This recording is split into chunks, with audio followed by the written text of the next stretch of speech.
If you like fantasy football, you need to be playing on Underdog Fantasy. It's my favorite new fantasy football app.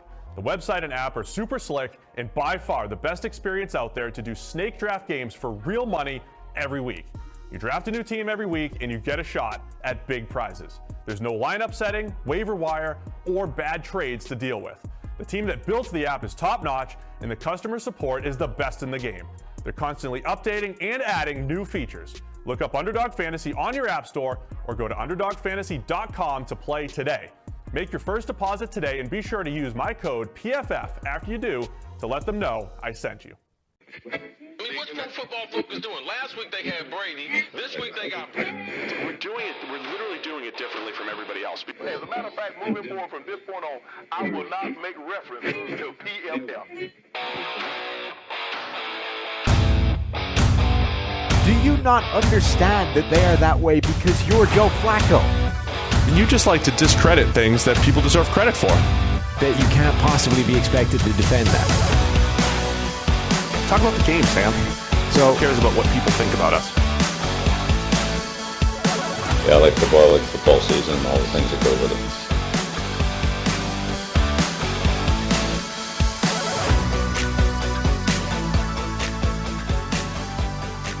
PFF NFL podcast, welcome in. We're heading into week 4 of the NFL. Sam, how we doing, man? Doing good, Steve. Doing good. This is an action-packed show. Action. A long show. Start to finish. Yes, you might be looking at the time right now thinking, it's a really long show. These idiots talk forever. But it's not just us. It's special guest Robert Mays from The Athletic, formerly of The Ringer, formerly of Grantland, former offensive lineman in high school. Yeah. Robert Mays is going to be on the show later on with just a great conversation. We recorded it yesterday. Sam got personal, very personal, dug up his history. Yeah. So research. A lot of research. I was impressed by you. Investigative journalism. That's what we should drop, like legitimate PI research on guests. You know, Yeah. really dive Can we get in. a music overlay as Get you the were dirt pulling on them. You know the stuff they do for like political campaigns, opposition prep, Yeah. or whatever it's called? We should do that for all our guests. Like, Just hit Robert, 'em. you opposed finger painting in 1987. Just hit them with all the worst things they've ever done in their lives. So it was a great interview with Robert Mays from The Athletic. Check that out. We tacked that on to the end of the show. Right now, though, we're going to go game by game. Yes. Here, week 4, previewing everything. We'll hit on some of the big games in a little bit longer form, and then we'll touch on everything. Let's start with, we're recording here Thursday morning. We have not yet seen Denver Broncos and the New York Jets. We No. haven't seen it yet. On the basis that it hasn't happened yet. Hasn't happened yet. You may have seen it. Yeah. I don't know. How bad was it? How bad was it? I don't want to speak ill of football games. Listen, it's 2020. It's a So this is the pandemic thing, year. right? It's Hold on. The PFF Twitter account even did it. I don't like it. I'm calling out the PFF Twitter account. You called out and made a funny about Brett Rippon versus Sam Darnold. All right? Yeah. Enough. You were sitting at home, PFF Twitter account. You were sitting at home with no sports to watch just a few months ago. You couldn't even leave your house. Just enjoy Broncos Jets on Thursday night. Everybody enjoy it. Yeah, I did it a little bit as well. You did too? I tweeted Brett Rippon versus Sam Darnold. You're welcome. You know, this is look in the broad spectrum of football games, it's not a headline billing encounter. On the other hand, as you say, we were pretty close to no football at all, and all of us like searching for new jobs. And even this week, we've had a game. The first game is being thrown away, or at least postponed. Pittsburgh, Tennessee, an outbreak with the Tennessee Titans, up to 11 people total confirmed positive COVID cases now.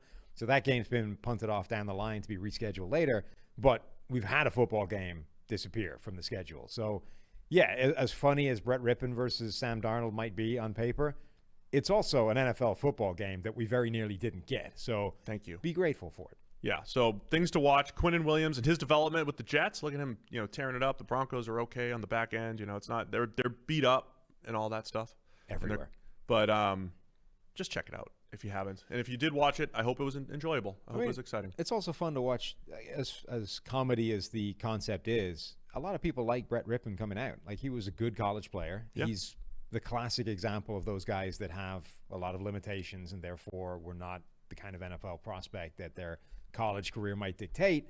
but he had a lot of supporters as a draft prospect. And this is kind of what we thought about Nick Mullins. Remember when Nick Mullins got that start years ago? It was a great game. And it was a joke, right? Yeah. But Nick Mullins was a good college player that we liked coming out, and he's been a pretty good NFL player, albeit benefiting from the Shanahan Rembrandt. But this might not be as common. If nothing else, he's an intriguing young player to watch. Let's see if it goes well or not. Yeah, he was good in relief in a garbage time situation against the Bucs outside of one throw. So hope it was enjoyable if you already saw it. Let's get into the big games this weekend, starting with the New England Patriots at the Kansas City Chiefs. The Chiefs are favored by 7 in this one. This is really uncharted territory for the New England Patriots over the last 20 years. You just don't see them as, touchdown underdogs. Obviously, it's a new world there with Cam Newton at quarterback, with some defensive players opting out this year, and Kansas City, who went they weren't sleepwalking through the first 2 games, but they're off. It was like, man, there's something more to this offense. Well, they unleashed all of it on Monday night, which was mostly just Patrick Mahomes playing out of his mind. So Kansas City by 7 here. Last week would have broken New England's streak, right, of the absurd number of games consecutively that they've been favored by. Yeah, I think since on the road maybe Seattle. 2015 or right. so. Yeah. So that would have been the first one, but this must be the most they've been underdogs since God knows when. I understand why. I mean, having just seen what Kansas City did to Baltimore, who I couldn't have got that game more wrong, by the way, in our predictions. Same. I convinced myself that the Ravens were built to stop them. And I think fundamentally they might be, but you can't go down, right? What they saw, the Ravens had one drive in that game, essentially from a position of power, and it was the first one, right? Opening drive, 0-0.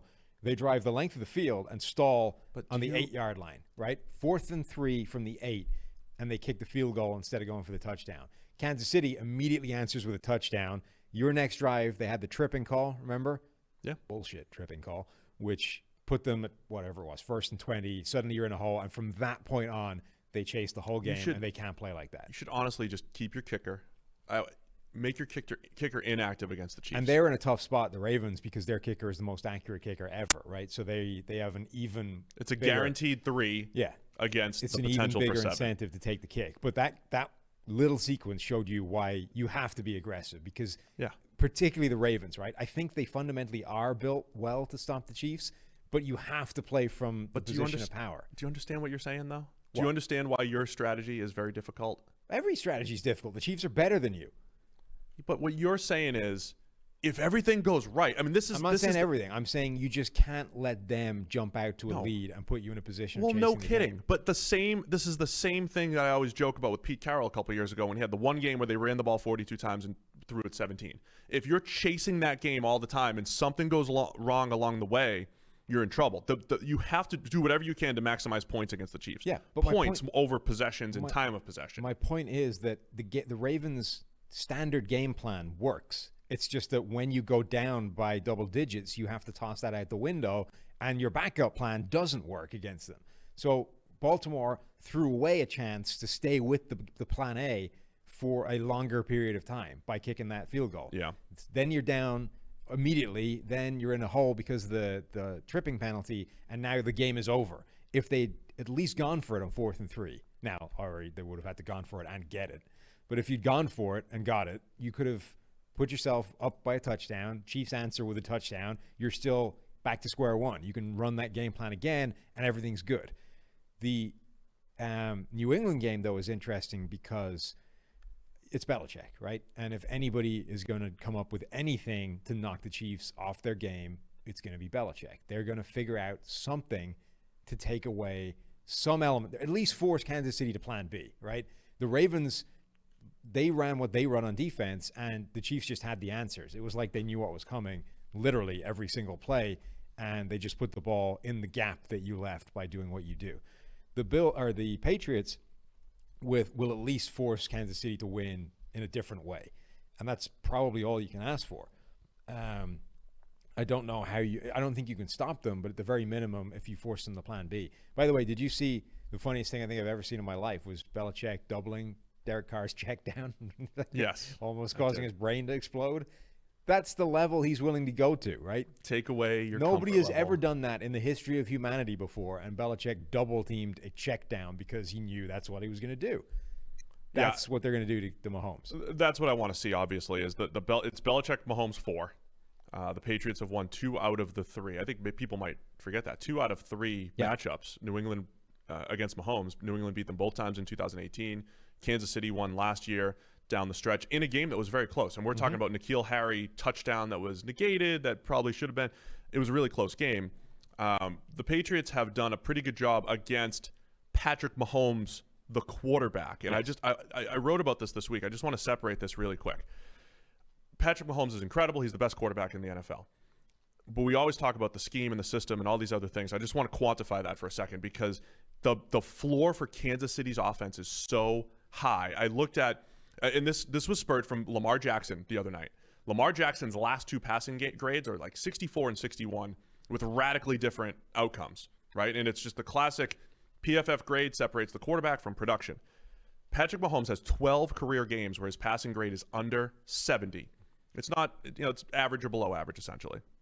In those games, 12 games, 27 touchdowns, 12 interceptions, 7.9 yards per attempt, and a passer rating of 95.1. So when Mahomes is not on his game, he's still one of the most productive quarterbacks in the NFL. He would still have 35 touchdowns a year and still have, 8 yards per attempt and a 95 passer rating. That is the Tyreek Hill factor, the Travis Kelce factor, the Andy Reid, Eric Bieniemy factor. That is all of that stuff. Belichick has done a nice job of making Mahomes miss throws, making things a little bit difficult, making them challenging throws, but it's still the Chiefs keep putting up points against New England too. And Belichick can turn Patrick Mahomes into a normal quarterback, which just leaves all of the other strengths in the Kansas City offense. Right, because while they were doing that, they were leaving wide open screen passes or other stuff where the scheme stuff picks up for maybe where Mahomes wasn't. Then you have Monday night where Mahomes is just out of this world. He should have had an extra touchdown. He put one on Mecole Hardman's hands on a deep post, and just his ability, he does stuff that quarterbacks aren't supposed to do, as in you're supposed to drop to 9 yards and he drops to 15, knowing that he's just buying himself some time to hit the open. He just does stuff that guys don't do. So tough to defend. Your only hope, I think, is hoping that he misses some of those throws and that also the rest of the Chiefs have a bad game. You're not just rooting for the quarterback to have a bad game. You need the play calling to be off, and you need to, make a few good decisions. I'm also intrigued to see what they do on the other side of the ball. The Patriots, this is, because again, they have the ability to run that Baltimore game plan. This is your theory tested again. Yes. And if nothing, whether it works or not, the first question is going to be, do they even try it, right? Because so far we've seen games where they run this run-heavy Cam Newton offense, and then we've seen games where they pass the ball way more, right? So which are they going to go for? Are they going to try and run that Baltimore style of offense where they say, right, step one in defeating the Chiefs is ensure that we have 10-minute drives every time we have the football, right? So that the Chiefs don't. So just try and keep the ball away from them, and then we'll do whatever we do on defense to try and slow them down. Here's what I think. When the Patriots beat the Chiefs in the 2018 AFC Championship, their first drive was run. It was very run-heavy with a couple short passes in there. I do think, and the Chiefs' defense has been really good at limiting just passes beyond the sticks, explosive plays. They've been really good in that area. I do think the Patriots come out and you see an extreme use of the play clock and an extreme attempt to control the game and limit possessions. The thing is, it has to be extreme. You have to go so slow and be so efficient moving the ball that it might cost the Chiefs 2 possessions. Because if you're really good at it, you might lose 1 possession for the other team, which isn't a massive difference. You still have to stop them 10 times. They might do it at an extreme level. Cam Newton running every 3rd and 3. Yeah. I mean, I really think, as much as we feel like we're really smart and we say the best defense is an offense and score points and all that stuff, I do think Belichick does believe in this ball control, run game thing in a situation like this, and I think we see it at an extreme level. I think Lamar Jackson is this, and Cam Newton is this. They are unique weapons that change the dynamic of that offense, right? Yeah. You can't just have, like, Tennessee's offense can't do this, right? You can't just go, we're going to establish Derrick Henry down your throats, and that's how we're going to control the clock. Right. Lamar Jackson and Cam Newton add an element that is difficult to defend to that enable you to be able to do that, right? Because, as you say, whenever you get to 3rd and 3, Cam Newton is coming at you, right? How are you stopping that? Because it's not easy. So that, I think, is how you can actually run this offense. And I know it didn't work last week, but I think so much of that was because the first 10 minutes it disappeared, right? I think they're going to try it. I think we're going to get your theory tested, and it's not even that your theory's tested. It's just this is the strategy, and if it works, you have a shot. If it doesn't work, you might lose by a lot. Yeah. I mean, the problem is that last scenario is there every whatever you do, right? Like, no matter what you do, you're running up against the Chiefs that right now are unstoppable. Yeah. So the prospect of getting your ass kicked is there almost no matter what you do. If you try and hang with them from a scoring punch-counter-punch situation, you're going to get your ass kicked. If you try and keep them off the field and you blow 2 drives, you're going to get, like, there are many scenarios by which you get your ass kicked, which is why the Chiefs are 7-point favorites. The fact that Mecole Hardman has, the first 2 weeks Mahomes was rarely throwing the ball deep, and then you have Hardman in his 4-3 speed getting behind the defense. I don't know how you cover all that. I don't know how you cover Tyreek and Travis Kelce, Sammy Watkins for whatever he's worth, and Hardman. You honestly can't. You have to figure out what the thing they want to go to the least is, make them go to that, and then hope that that's not good enough a connection to win. There's talk about your guy, Kyle Duggar, being one-on-one with Travis Kelce, perhaps. Yeah. And I'll be intrigued, too, because the Patriots have a few new weapons on defense, like a Duggar that's flown around making a ton of plays so far this year. See how they get deployed. So anytime you get Belichick against a good quarterback, it's a fun game to watch. And, yeah, I think if the Chiefs win this, you start to get into this. Are they going to go 16-0? Who's going to stop them? Who's going to slow them down, right? That was a preseason thing, right? There were people saying the Chiefs were going to go 16-0. Yeah, I thought the Ravens had a better shot at doing it than the Chiefs, but apparently I hadn't considered that they had to play the Chiefs. Yeah, your bold picks aren't looking good so far. Some of them are. We were talking about this with Robert Mays on his podcast. Like it was a sort of what were the things you would tell yourself now in August before you did your picks 3 weeks ago, right? And one of them was, well, I would have loved to have known that Seattle would actually let Russ cook, Yeah. But I picked Seattle to win the division anyway. Like, that pick is actually looking quite good. You would have chosen not to upset Bills Mafia. Maybe. Perhaps. Maybe. All right. So, Kansas City by 7. I think they cover it at home. Not that home matters. The prospect of betting against a Bill Belichick coach team to the tune of 7 at a touchdown is crazy to me. I understand why, but I'm not doing it. I will say we've seen 3 different Cam Newtons in 3 weeks. We saw efficient, hits what's their guy in week 1. We saw a big play guy, like unbelievable. Dude, are you going to tear up the league if you keep throwing like this guy? And then we saw bad Cam Newton last week. 3 different Cam Newtons. I think this game probably depends on how much they ask of him and which one of those 3 shows up. If it's week 2, I'm going to play in a shootout with Russ, Cam Newton, then we've got a pretty good ball game. But I like Kansas City in this one. Let's go to, one of the games of the week we said was the Cleveland Browns and the Dallas Cowboys. Yeah, I'm picking Kansas City. I'm just not trusting them with the point. Okay. The Cleveland Browns and the Dallas Cowboys. The Browns are 2-1. Dallas is 1-2. Dallas has gone up against Seattle, Atlanta, and the Rams. Cleveland's coming off of wins against the Bengals and the Washington football team. So I think we're looking at 3 weeks in, feels like Dallas is a better team. Vegas agrees that Dallas is a better team, 4.5-point favorites. What are your thoughts on this game, though, Browns-Cowboys? I think Dallas is a better team, but I wonder if people are dismissing this matchup a little bit too easily. I think that the Browns match up quite well with what Dallas is right now, with the possible exception of the fact that their entire secondary is injured and Dallas has, really good receivers. That is definitely a potential Achilles heel and a pretty big one. But so Cleveland at the moment their entire season is about Baker Mayfield, right? Is he the quarterback that can be a franchise quarterback and the guy that they thought he was when they drafted him number 1 overall? Their offseason was about eliminating all of the other variables. Right. Let's get the right coach in. Let's get the right system. Let's get 2 tight ends so we can run it. Let's sort the offensive line out so that he's not scared for a reason. Let's do all these things to fix Baker Mayfield. Week 1 against the Ravens, none of that mattered because they do so many weird things that it destroyed everything. Week 2, the opposite end of the spectrum. It's like you probably didn't need any of that and you would have walked over the Bengals defense because it's that bad. Week 3 against Washington was somewhere in the middle. They can at least get pressure, and Baker still, most of the time, stayed in the pocket and looked pretty comfortable. There were a couple of drives in the middle where he didn't, but all right, that's growth. This game against Dallas, I think, is a similar kind of thing. The Cowboys can get pressure up front.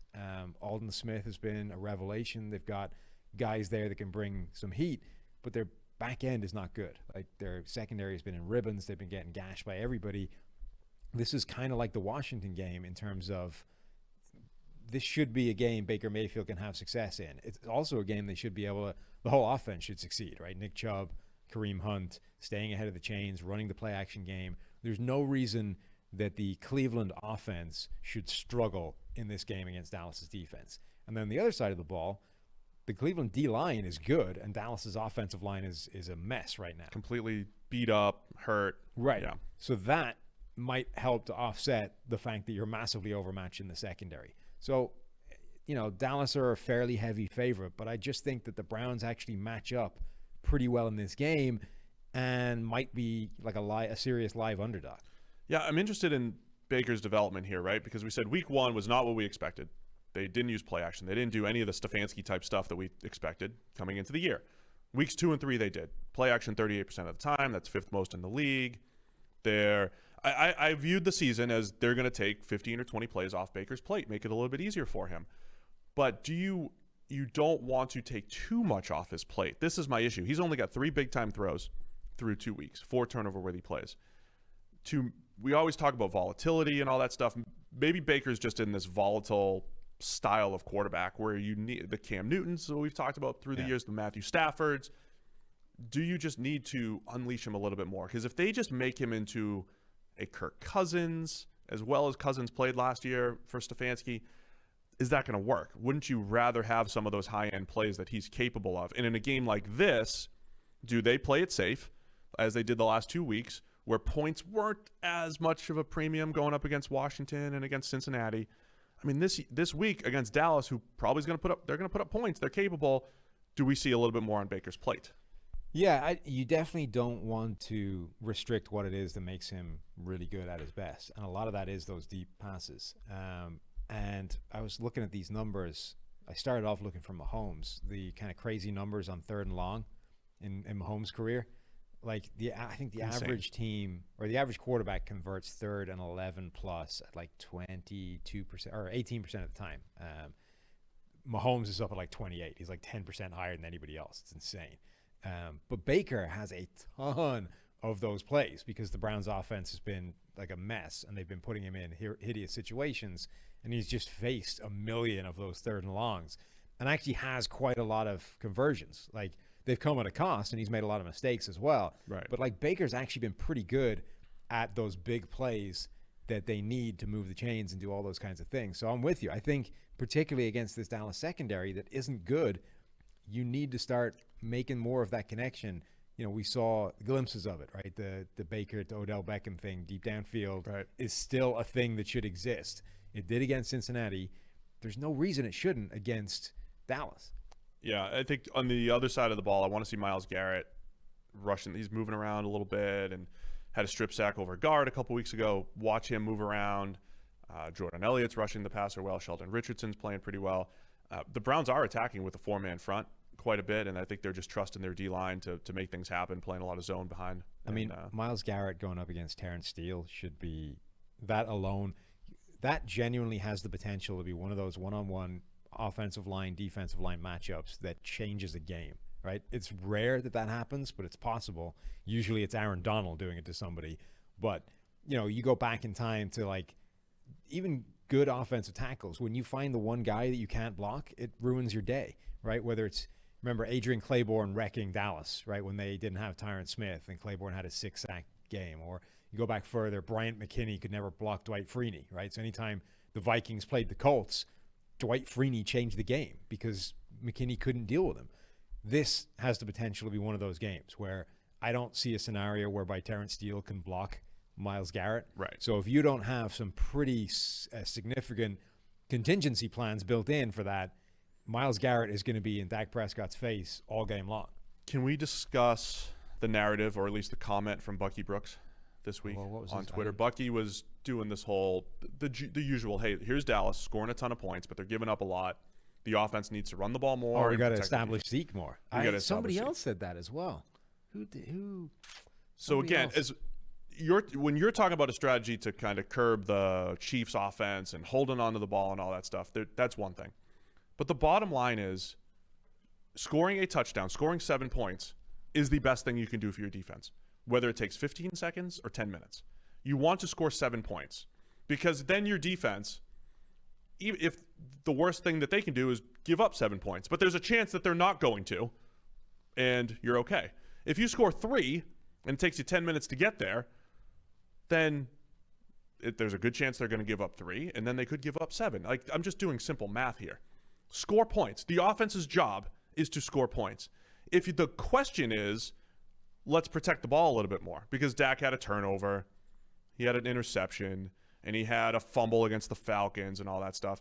Well, Zeke's putting on the ball on the floor like crazy. He had 2 turnovers against the Falcons. So you're not protecting the football by running it at 4 yards a clip instead of passing it at 8 yards a clip. You're just not doing your team, you're not better for that. So Dallas's offense is doing their job. It's okay to just blame the defense or say it's really tough to stop the Falcons and Calvin Ridley and Julio Jones and MVP caliber Russell Wilson. It's really tough to stop that. It has to get better because they're going to play the Browns, Giants, Cardinals, WFT, Eagles over the next few weeks. It'll get better no matter how many carries Zeke gets. It's a weird conclusion to come to look at Dallas through the first 3 weeks and go, well, they don't have a winning record, so there's a problem. Clearly the problem is that they're not establishing Zeke Elliott. It's like, well, okay, but it's not weird. It's ingrained. No, it is weird. It's ingrained. Is weird. It's not weird. It's ingrained. It is weird because if you look at this team, how could you possibly come to the conclusion that the offense is the problem? Like, they are putting up a ton of points. They are putting up a ton of yards. Why would you decide that the running back is the issue? The offense is succeeding. Like, we just talked about how bad their offensive line is, and yet despite having that bad offensive line, they are number 6 in yards per play on offense, right? The teams, the leaderboard for this: Green Bay, number 1, Buffalo, number 2, Los Angeles Rams, number 3, Seattle, number 4. Minnesota is the one weird one up there because they've been trailing and they're garbage just slinging time. it out. Yeah, and garbage time. And then Kansas City is number 7. So Dallas is ahead of the Chiefs in terms of yards per play on offense. Offense is not the problem with this team. The idea that you could possibly look at this and determine that the problem here with Dallas, the reason we're not winning games is because Zeke Elliott isn't being fed. He got the tattoo. He's asking for it. You need to load him up more. Genuinely, that's not smart. In 2018, when the Chiefs were scoring a ridiculous amount of points and giving up 50 and 45 and 32 and all that, was anybody saying, man, you got to run the ball a little bit, take the ball out of Mahomes' hands a little bit more, you're scoring too fast? By the way, the other thing that isn't being considered here, do you know what the offensive line being garbage has the single biggest effect on? What's that?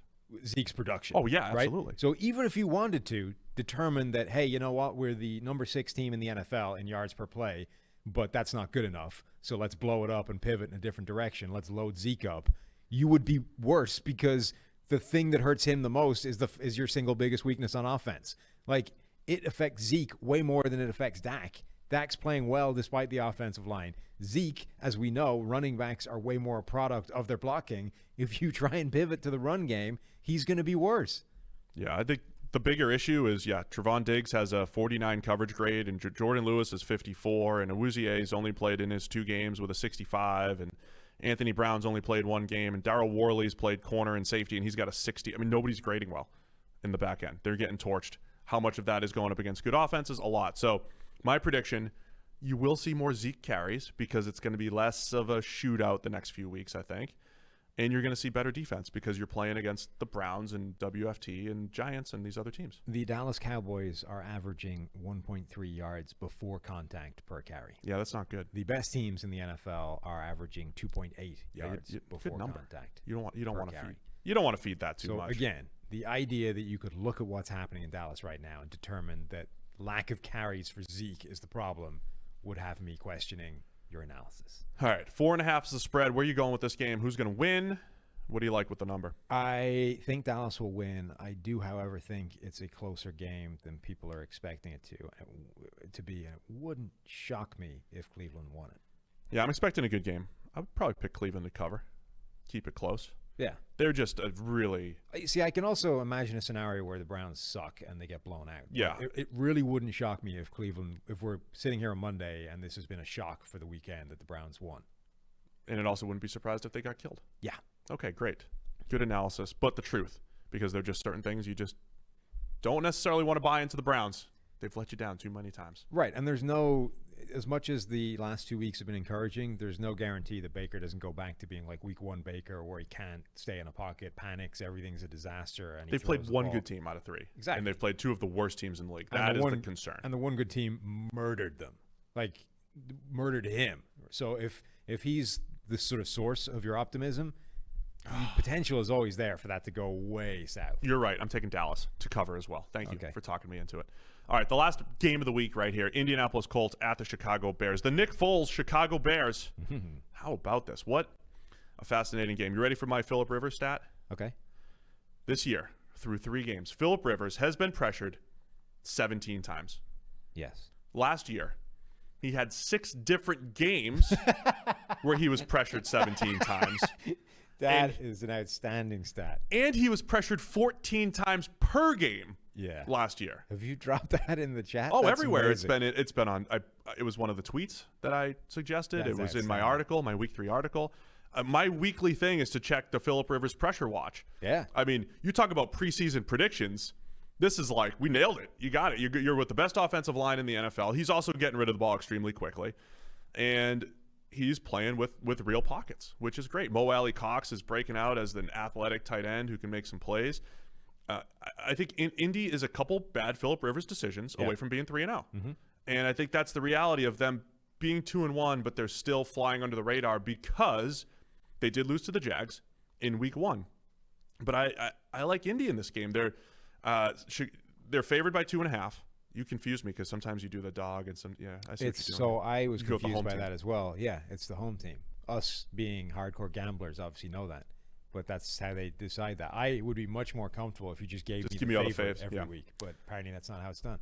Indy's defense is playing well, and again, the caveat defense is dependent on you play Sam Darnold, you play whoever. Yeah. But I like Indy in this one. What do you think? So Chicago, has this ever happened that a 3-0 team just upgraded a quarterback? I don't know. I can't think of anything offhand. If nothing else, it has to be an extremely rare occurrence, right? Now, a lot of people are sort of saying that Chicago is this fraud of a 3-0 team. I don't think they are. I think they are a 3-0 caliber team. The roster is a 3-0 caliber team. The problem is we always knew that it was probably built on a house of sand in terms of Mitchell Trubisky, right? Like, he played well enough in games 1 and 2 for them to win. Game 3, he didn't, which is why he got benched, right? But the baseline, like if he just gets to that average baseline of quarterback play, this is a good roster, top to bottom. It's got good receivers. It's got a good system on offense. It's got a really good defense that is being enabled to play as well as they can because the quarterback play has been okay. If you get that going forward, this is a really good team that I think can get to the playoffs and contend. And as much as Foles week to week is like roll the dice and see where we're going to land, the baseline I think will be high enough for that to happen. And I don't think the Colts defense is good enough to prevent him doing that. We'll talk to Robert Mays at the end of the show a little bit about this. He's a noted Bears fan. He's got some opinions on Foles. I've spoken to other Bears fans or just read their comments, and I think at the very least they're saying, okay, Foles gives us, not only does he have the high highs or whatever, he gives guys a chance. We've talked about Allen Robinson year over year playing with, starting in high school, an overrated 4-star quarterback, Christian Hackenberg at Penn State, Blake Bortles with the Jaguars. I mean, we've seen him. He is a top 10 NFL quarterback and may genuinely receiver and may genuinely never have had plus quarterback play in his entire career. And when you consider how dependent receivers are on their quarterbacks, that is one of the most absurd career arcs in the history of football. I will say, it doesn't matter that he played with Blake Bortles. It doesn't matter if you play with a bad quarterback as long as you have an aggressive one that at least puts the ball somewhat close. Bortles gave him jump ball. He had a million jump ball opportunities. It matters to a degree because we know that contested catches are not particularly stable. Even if you're good at them, it's not a high percentage play. But it's a higher percentage than the Trubisky throw out of bounds. It's better than a guy not throwing you the ball or throwing it in a in a completely uncatchable area, but it's still not good. Like, as much as the Ryan Fitzpatrick YOLO style can break your way every once in a while, you're still better off having a guy that's just a good quarterback who'll put the ball on you. But you still might be better off having a Bortles or a Fitzpatrick than, say, Alex Smith when he was super conservative, whatever. We're going to see more Allen Robinson opportunities, is my point. We're going to see opportunity for great plays. We're going to see, a wide range of Foles outcomes. That's just, I think, what it's the ceiling is high. As I wrote this week, just buckle up, Bears fans, because it could be a wild ride, but the payout could be huge for the 3-0 Bears. I mean, the payout to having Foles could be huge, or it could end up 8-8. But there's a chance they go 12-4 just because Foles could get into one of those stretches. So I can't wait to see it happen. I like Indy, though, the way they're playing and built. Their big question mark was having playmakers emerge. I think they've done a nice job there making it work despite injuries. Michael Pittman being hurt now and Paris Campbell being hurt. I think Rivers is playing kind of what I expected. Yeah, I think he is. I think that situation has gone about the way everybody expected, to be honest. They thought they were a quarterback away, but they weren't quite sure enough about Rivers to, sign him for more than a year. So you bring him in, and that's kind of been what he's been. He's been good enough, and then you see every now and again the thing that scared them, right? The bad decision that's like, damn it. Like, you're those couple of decisions away from being really, really good and clearly making this team a contender. I think the Colts are a good team, but I think people are sleeping on the Chicago team because of the quarterback situation. And if you get anything in terms of plus play from Foles on a week-to-week basis, they're going to be tough to beat in those weeks. Khalil Mack going up against this O-line. Here's my question on the other side. Colts defense, buying or selling? They've got the number 1 coverage grade through 3 weeks. I mean, selling that. Right. I mean, because Sam Darnold's just firing passes at them, and they played Kirk Cousins, and they played Minshew in week 1. So you're selling that. Xavier Rhodes right now, our top-graded corner, very much inflated by a couple of interceptions. That's the reality of the position. It's not a grading knock. It's just a small sample size position. It's 3 weeks in. DeForest Buckner's been as advertised, rushing the passer really well with 10 pressures, and a higher grade than that would even indicate at 83.9. But really tough to keep that level of play up. Yeah, particularly if you go up against, better opposition. Like, DeForest Buckner's biggest play so far was absolutely wrecking one of the Vikings' young rookie guards or starting guards. Boy, did he. Yeah, and that's that doesn't happen against good players. Like, you're not able to do that against better players. Friend of the show, Darius Leonard, 80 grade. Yeah. Maybe on his way to the top 101 this year. I think he's done with us at this point. Like, we're going to have to. Listen, if we're allowed to go to Indianapolis next year for the Combine and he makes the 101, we'll have a little party for him. We should have a top 101. Let's just rig the process. Get him in the 101. We'll throw a party for him in Indianapolis. Well, let's just, wherever he ends up on the list, let's just tell him he's number 1. That's a good point, too. Or let's do a whole list. Let's just rank every player legitimately and be like, dude, you're number 273. What's wrong with that? There's 1,500 players. That's good. Oh, he'd be upset at that. You think so? Yeah. I think wherever he ends up on the list, we just tell him he was number 4. He wanted to be top 10. That's what I'm saying. That's not going to So we say, look, obviously Russell Wilson, MVP, was number 1. Mahomes 2, Rodgers 3, you're 4. Listening to you over the last couple of years, Bears fans have been upset.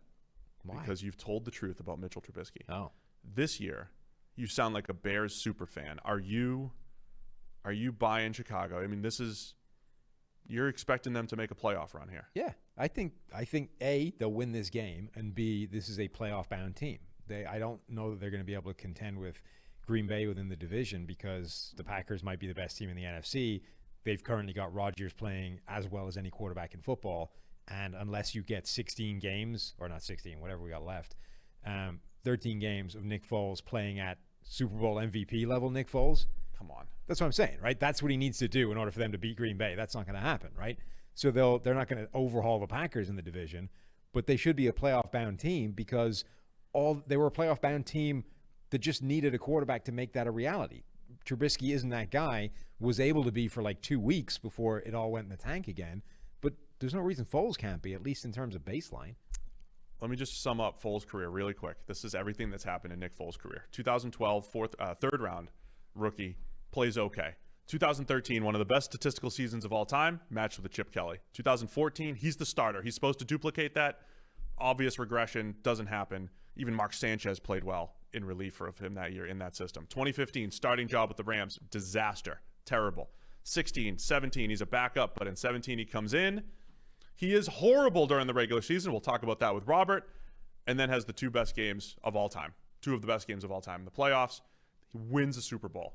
18, same thing. He's in relief of Carson Wentz. Some good, some bad, some nice things in the playoffs. They lose. Last year, starting job, Jaguars, not great.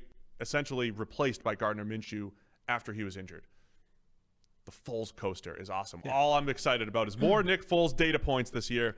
What is he actually? That. They're basically going to lose every game that he plays badly in. They're going to win every game he plays well in. So whatever that ends up netting out to is what the Bears are going to finish with, record plus 3 wins that he got to start with. That's what the team is going to be. And I think that's going to be enough to make the playoffs and be dangerous. I love looking at PFF, the Premium Stats 2.0, and you just look at his grades. And it's simple. Like, here's a green, and here's a yellow, but here's an orange, and a light green, and a dark green, and that's his career that I just summed up. But there's so much more nuance into it. There's so much more of a wild ride with the Nick Foles experience. Last week against Atlanta, he had one pass that should have been picked that turned into a big completion, and then a great game-winning touchdown. So you're all in on this Chicago Bears bandwagon. I'm taking the Colts this week to cover and to win at Chicago. All right, let's go through the rest of the games. We'll give you one or two things, one each, to look at for the rest of the games. Buffalo Bills at the Las Vegas Raiders. What are you looking for in this one? It's Buffalo favored by 3. It looks like there'll be no Henry Ruggs, and I hate that. To me suggests there's no hope for the Raiders. If there's no Ruggs, Ruggs is the one thing that coaxes Carr into taking the deep shot, which I think they need to hang with the Bills in this game. So if Ruggs isn't there, does Carr even take those shots? And if he doesn't, I don't see any way they're winning this game. Like, they can be efficient, they can do a decent job against the Bills, but the Bills are going to put up some points. Can you match that? Not without the scare of a deep pass. This is the game where Derek Carr's got to be more aggressive, even without Ruggs. My big question's on the defensive side of the ball every week with the Raiders. Can they cover these Bills receivers who are just so good right now? Trayvon Mullen's the only guy grading well. I mentioned him on the review pod. He got his hands on a ton of passes last week against New England. But beyond that, Damon Arnett, the rookie first rounder, LaMarcus Joyner, a bunch of guys with below average grades in that secondary. How are they going to match up with the Bills? And Josh Allen is just must-see TV at this point. Yeah. He was on his way. He would have had a 90 grade, I think, for us the other night if the fourth quarter didn't happen. Yeah. The fumble and some of the other – I know they ended up making the comeback. But he was on his way to probably his best game of all time from a grade and from a volume standpoint because they're throwing the ball a ton. So there's still a bit of a coaster ride. I mean, he's a different guy this year. The question is, where is that going to end up over 16 games? Like, right now, he's, I think, number 6 in PFF grade. Like, he's basically a top 5 quarterback. Yeah. Which, when you consider where we've had him the last 2 years, is a massive jump. But our data and other people's data, Josh Hermsmeyer, our buddy for 538, wrote this article about him saying, look, there's a lot of data points saying the things that he's doing really well right now are kind of unsustainable. And you should probably start thinking about the regression, right? Which is obviously what Bills Mafia wants to hear. Yeah. But I think the question is, all right, where's it going to land? It's like the Tannehill question heading into the season, right? It's probably going to come down to earth a little bit. Where? How far, right? So Allen right now is probably playing unsustainably well because of some of these data points. But I don't know that it's going to come down that far because he's also really good in the stable data points right now as well. Like, he's taking a giant jump in those, and those were the biggest thing. Like, if you went from almost non-viable at those things to somewhere in the middle, that's the biggest jump you could make. Like, the rest of it is how you get to, like, insane, crazy numbers like this that have everybody losing their minds.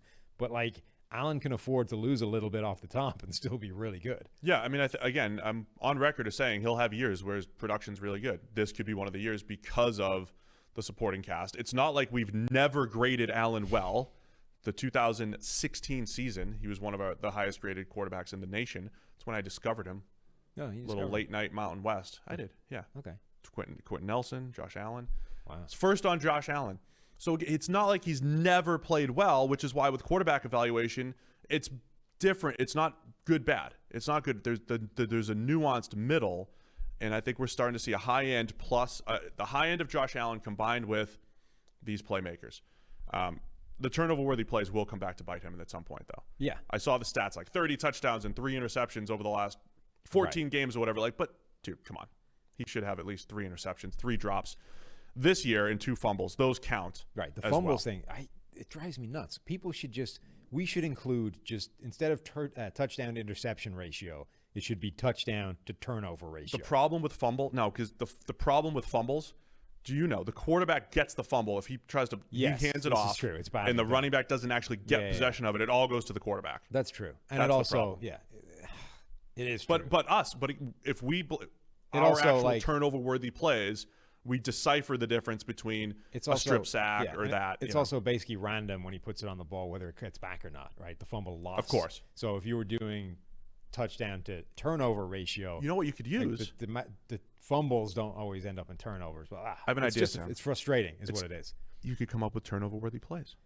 Yeah. Novel concept. What we need is for people to just accept that as a number.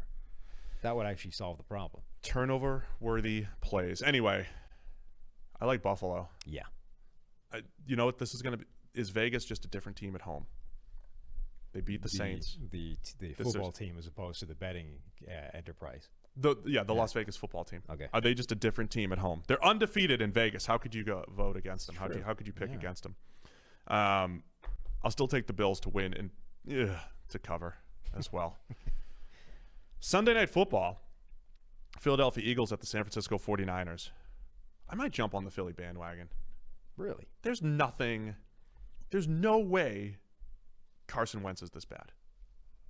I mean, he is and has been for 3 weeks now. In fact, more than 3 weeks. Did I make my Andrew Luck comparison yet on the pod? No, I don't think so. So let's think back. I wrote about this a little bit this week too. 2015, Andrew Luck. Do you remember that stretch?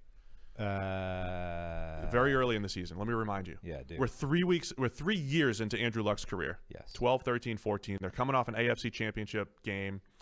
And the beginning of the 2015 season, Andrew Luck is terrible. He was absolutely atrocious. Turnover-worthy plays left and right. His accuracy was terrible. Everything was off about Andrew Luck. People thought he was playing with injury. Eventually, he got a little bit better, and then he did actually get injured and missed most of the 2015 season. He came back, and then he left again. It was a disaster of a year. It is, if you look at Andrew Luck's grades, everything's green except 2015. Everything was different. And through 3 weeks, Wentz, 47 grade, Luck had 49. Passer rating, 63 to 65. Wentz has 3 touchdowns, 6 picks. Luck had 5 and 7. Everything's very similar. It made no sense.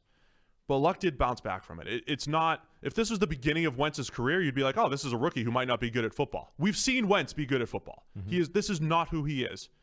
It is a slump. He'll bounce back from it at some point. Right now, it's an absolute disaster. It reminds me of Luck in 2015. He did bounce back. He was great. Actually, the best stretches of his career came after this slump. So with Wentz, I don't know when he comes out of it, but he will. And you talked about, do you bench him? Do you do this? I think you just have to let him play. It's uncomfortable, but you got to let him play through it. That's my concern, is that I don't see the avenue to pull him out of this, right? He's in this weird funk where there's something wrong with it. Like, he can't put the ball where it needs to be. He's got the yips, was how you described it. I just don't see a natural break for you to reset.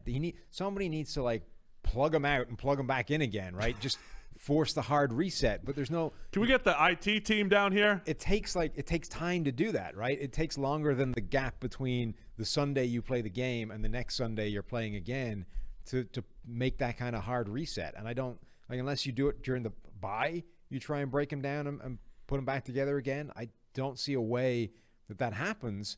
And I don't know that's something you just spontaneously wake up one week and it's fixed. Yeah. I mean, look, I expected, for the second year in a row, I expected their playmakers to be better. Last year was ridiculous injuries. This year, it's just, there are some injuries, but things are off. Now you've got Dallas Goedert hurt. But even just the guys that are on the field, there's just something off about the timing. But, Alshon Jeffrey hurt, Jalen Reagor hurt, now Goddard. It's just a lot of the same bad luck in that respect, plus Wentz playing at a disastrous level. Yeah. He's got twice as many turnover-worthy plays as any other quarterback. So I'm definitely taking San Francisco. And the second most we've ever seen. Yes. Through 3 weeks. Yes. I pulled out that stat, too. Somebody had 13. Cam. Oh, Cam's rookie season, 2011. That's right. And that was why, he was throwing like 450 yards every single week. And we were like, yeah, but like he's also throwing the ball to the opposition 13 times or whatever it was. Also why Cam Newton has 50 records. He's got the most passing yards in his second career start. Yeah. Like, great. That's a good stat. The thing I'm looking for is, can the Eagles defensive line cause Rembrandt some problems with his artistry? Kyle Rembrandt. Yeah. I like it. Who you like in the game?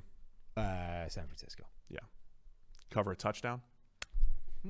That one is less for sure. Is Al coming back for this one? I think so, right? They're going full load management on Al this year, huh? They were giving him bye weeks, right?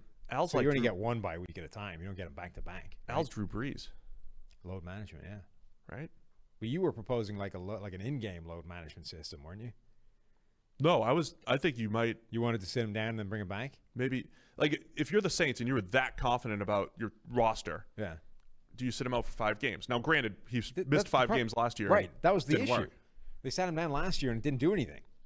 But maybe you do it in November, December. But what about, you just make him the fourth quarter quarterback? Like 1 to 3, that's Jameis, and then you come in. Here's the thing. Jameis and Taysom. As a former thrower of objects, the stress that you're going to incur is not even that strong in a game compared to practice and everything else. Well, you shouldn't be practicing. You're going to throw hundreds of footballs during the week, and you throw it like 40 or 50 times on Sunday. Okay. Plus warm-ups. But it's not stressful compared to practice. Just don't let him throw until the game. You almost need to completely shut the dude down. That's what I'm saying. Focus on strength training and strength maintenance and all that stuff. During the week, his arm is just in like a paraffin bath, just getting supple, right? And then Sunday comes out, no warm-ups. We'll talk about the Saints later. Loosens it up with that little Daniel Jones warm-up thing for the AC joint before the game, and then just out there and slinging it like old Drew Brees again. He just hangs out with Tom House all week. That's the game doing plan. Arm drills. That's the game plan from now on. You get a little warm up and you do the whole thing. Me and Drew, same pitching coach, Tom House and Tom. I worked with Tom. Okay. House. Yeah. All right. Niners win. Oh, the Saints are next. Great. I see your note. What are you looking for? Old man Breeze versus man coverage. Oh, boy. And the thing is, I don't think it really matters, man coverage versus zone. Either way, the Drew Brees from right now is not indicative of how he's done versus that. Drew Brees carves up man coverage typically, but Drew Brees also typically can throw the ball more than 6 yards and hit the guy. Now he can't necessarily. So generally, what does Drew Brees look like in the next game? Is it back towards week 1 and 2? Does he continue the sort of glimpses from week 3? Or are we coming out of this game having a very real discussion about when do you make a change at quarterback and what the change is? I want to see a team that legitimately keeps not their entire defense, but within 10 yards. Just really clamps down on the short stuff. I showed you his passing map, right?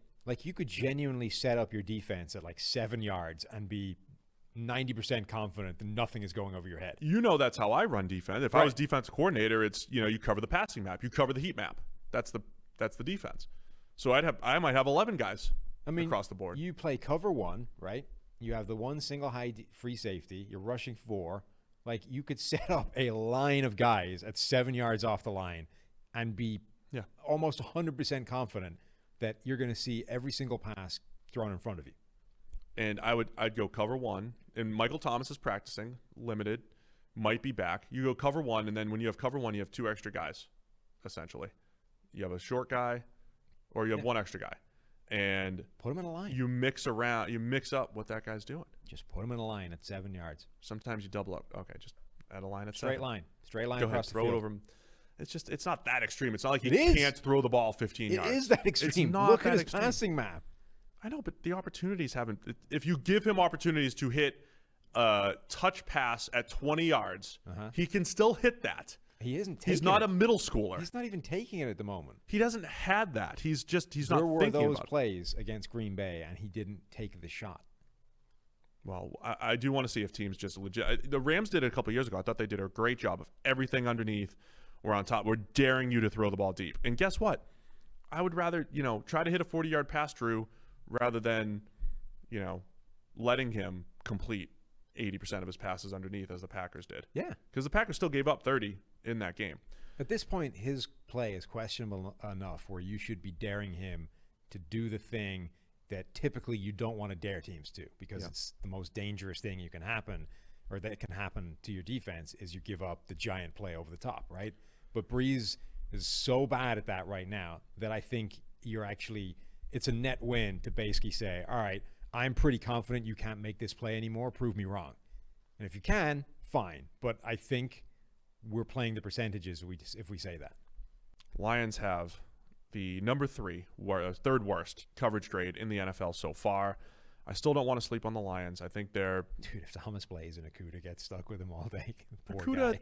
He'll be all right. Okudah's going to bounce He will back. be, but I'm just saying that dude has started his career with a hamstring injury, right. then Devontae Adams, then Kyler Murray and Nuke Hopkins, and then potentially Michael Thomas the next week. Keep an eye on Jamie Collins in the middle of the defense for the Lions. Patrol in the middle, place where Drew Brees likes to attack. And if he gets lazy, Collins is quick. Lazy or old. Collins can make a play there. That's my prediction. Jamie Collins making a play in the middle of the field for the Lions. Don't sleep on the Lions. It's a 4-point spread. It's New Orleans in another dome. At least Breeze gets a dome, even though it's on the road. I like the Saints to win. I think it's close, man. I think it's close. Yeah, I think the Saints win as well. They're too good. Like, even though Breeze is the cap right now and a drag as opposed to the thing leading them to an unstoppable run, they're still too much better than the Lions, I think. By the way, Adrian Peterson is awesome. Yeah. Like in general. If that dude could play in the passing game, like, he would be one of the greatest players in NFL history. He's already dragging his way late in his career up the all-time rankings, and he basically hasn't been able to be in on passing downs for like a decade. Yeah. How hard is it to catch a swing or a check down and do something with it?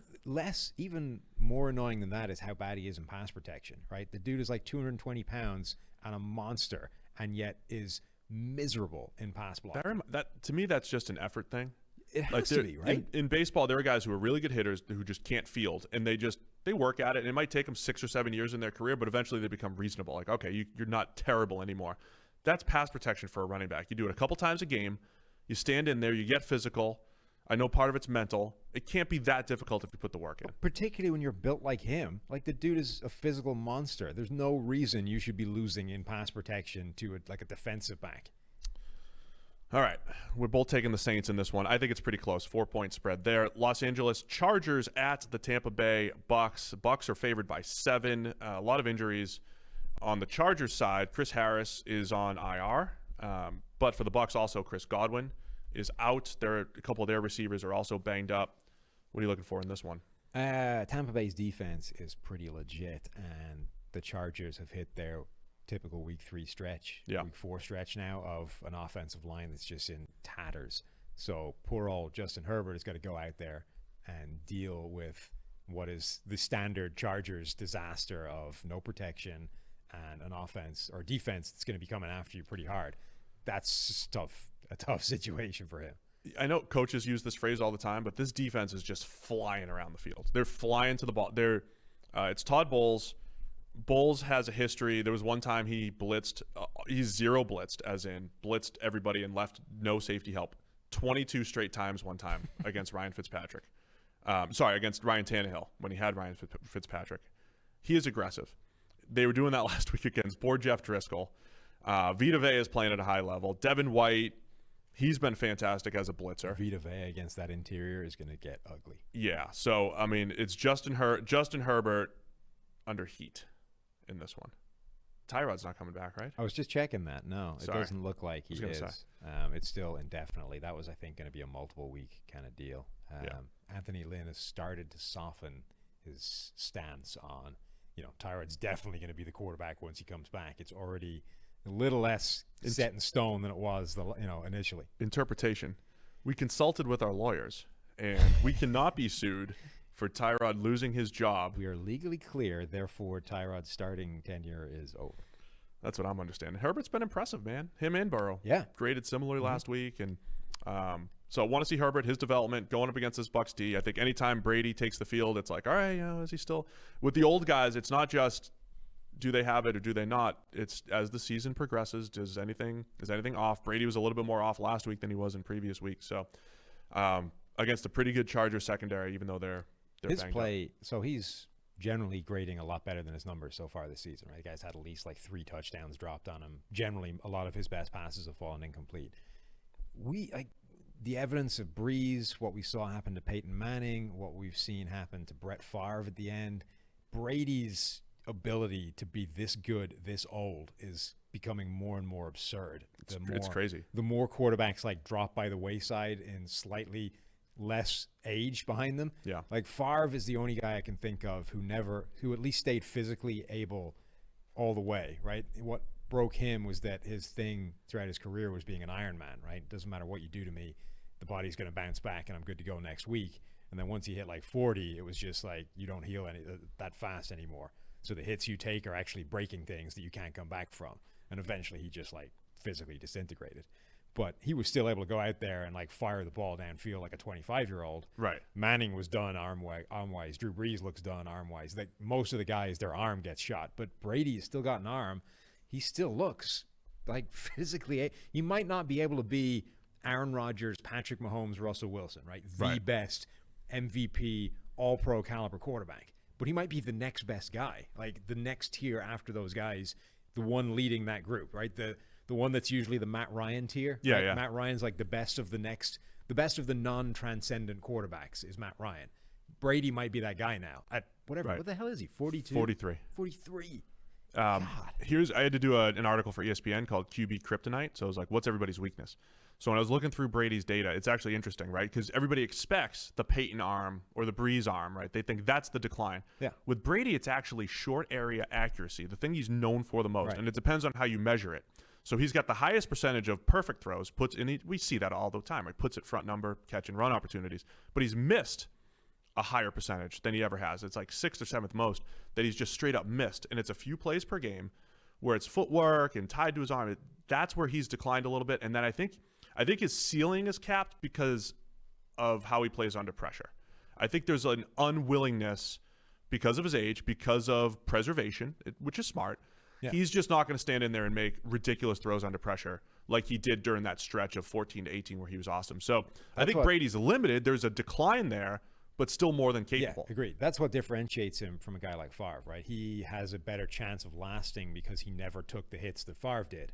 Now he's potentially making that even more extreme now. If he's aware that that's probably the thing that will end him the most is if he starts taking hits that he shouldn't. Maybe we dial back on some hits that I used to take. Like, yeah. I've never taken many, but look, this is a linebacker steaming towards me that I used to be prepared to live with to make this pass, but not anymore. I'm 43. I'm too. What is the Danny Glover line? Or what's his name? No, somebody. Yeah, Glover? Is Danny Glover? Lethal Weapon. Too old for this shit. Yeah. Brady takes a look at a linebacker bearing down on him with a guy streaking downfield, and is Danny Glover. I'm too old for this shit. I'm throwing it away. It's not 2007 anymore. No. My concern with that is you have a Bucs offense that's not built for the short game. They're built for the vertical game, which Brady's capable of. But again, if you've got more plays under pressure, he wants to have a better mix. You don't have a ton of yards after the catch guys. You don't have a running, like he throws to the running backs a ton and they can't even catch it. It's just, I have some concerns still about the mesh of the personnel, what Brady wants to do and what Arians wants to do. But that development every single week is fascinating to watch. Taking the Bucs, I'm going to take them to cover the touchdown as well. I think Herbert looks like a rookie this week. Yeah, I can see that. I think that offensive line is going to be a problem. Jacksonville Jaguars at our hometown Cincinnati Bengals. Give me something to look at here. Does Joe Burrow survive this game? Which is basically, right now, the Bengals season is, does Joe Burrow make it to the other side without being irreparably damaged? Like, he was under pressure 44% of the time against the Eagles. It's not this hard and fast, but if you're over 40, you're in trouble. The Jacksonville defense isn't as good as that. It's not as able to rush the passer. But generally, the weight of pressure that Burrow is under is a problematic level, and he has to show that he can make it to the other end of the season without his play and his development suffering because of it. Yeah, I mean, and then Minshew on the other side, right? We've got 2 pretty good games and then a not-so-good game against the Dolphins. I was saying on radio somewhere else today, every time I start to buy into Minshew, he has one of these games. And I think, he is a limited quarterback physically compared to some other guys. And he's definitely impressed us far more than we've been discouraged by him. But there's got to be a certain level of consistency for Minshew that he hits to be a viable starter that people believe in going forward. This is a great bounce back game for him, though. Like, for sure. Like the Browns run into the Bengals defense and it rights all your problems immediately. The Bengals are quietly our third highest coverage grade. And I know Jesse Bates made some really nice plays early in the season and all that. And a million times we're going to say a defense is dependent on who you play. But the Bengals, from a grading standpoint, Burrow grading well, coverage playing grade pretty solid. The Bengals, I predicted that they were going to have a slow start. The rookie, adjustments, second half of the year. Maybe it starts earlier. They're going to be a tough team to beat. I think the Bengals are going to be a tough team to play week in, week out. They just have to do something from a pass pro standpoint, to your point there. So, all that said, I think I took the Jags. I'm taking the Jags to bounce back here. I'm taking the Bengals.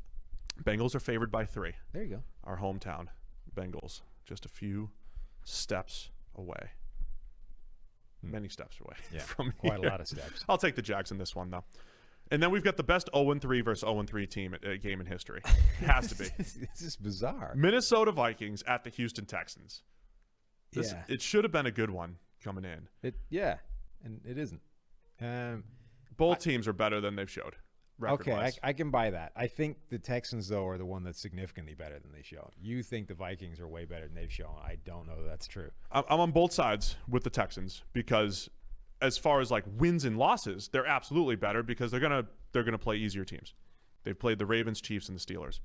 But there is nothing about the Texans right now that's encouraging. I do the Sean Salisbury show every week, and he's like, Steve, what's encouraging about the Texans? I said, he said, take the quarterback out of it. I said, there's really nothing. The O-line has regressed. The D-line can't stop the run or rush the passer. I already hate the back seven. The linebackers, McKinney and Cunningham, have massively regressed. They're supposed to be the strength of that defense.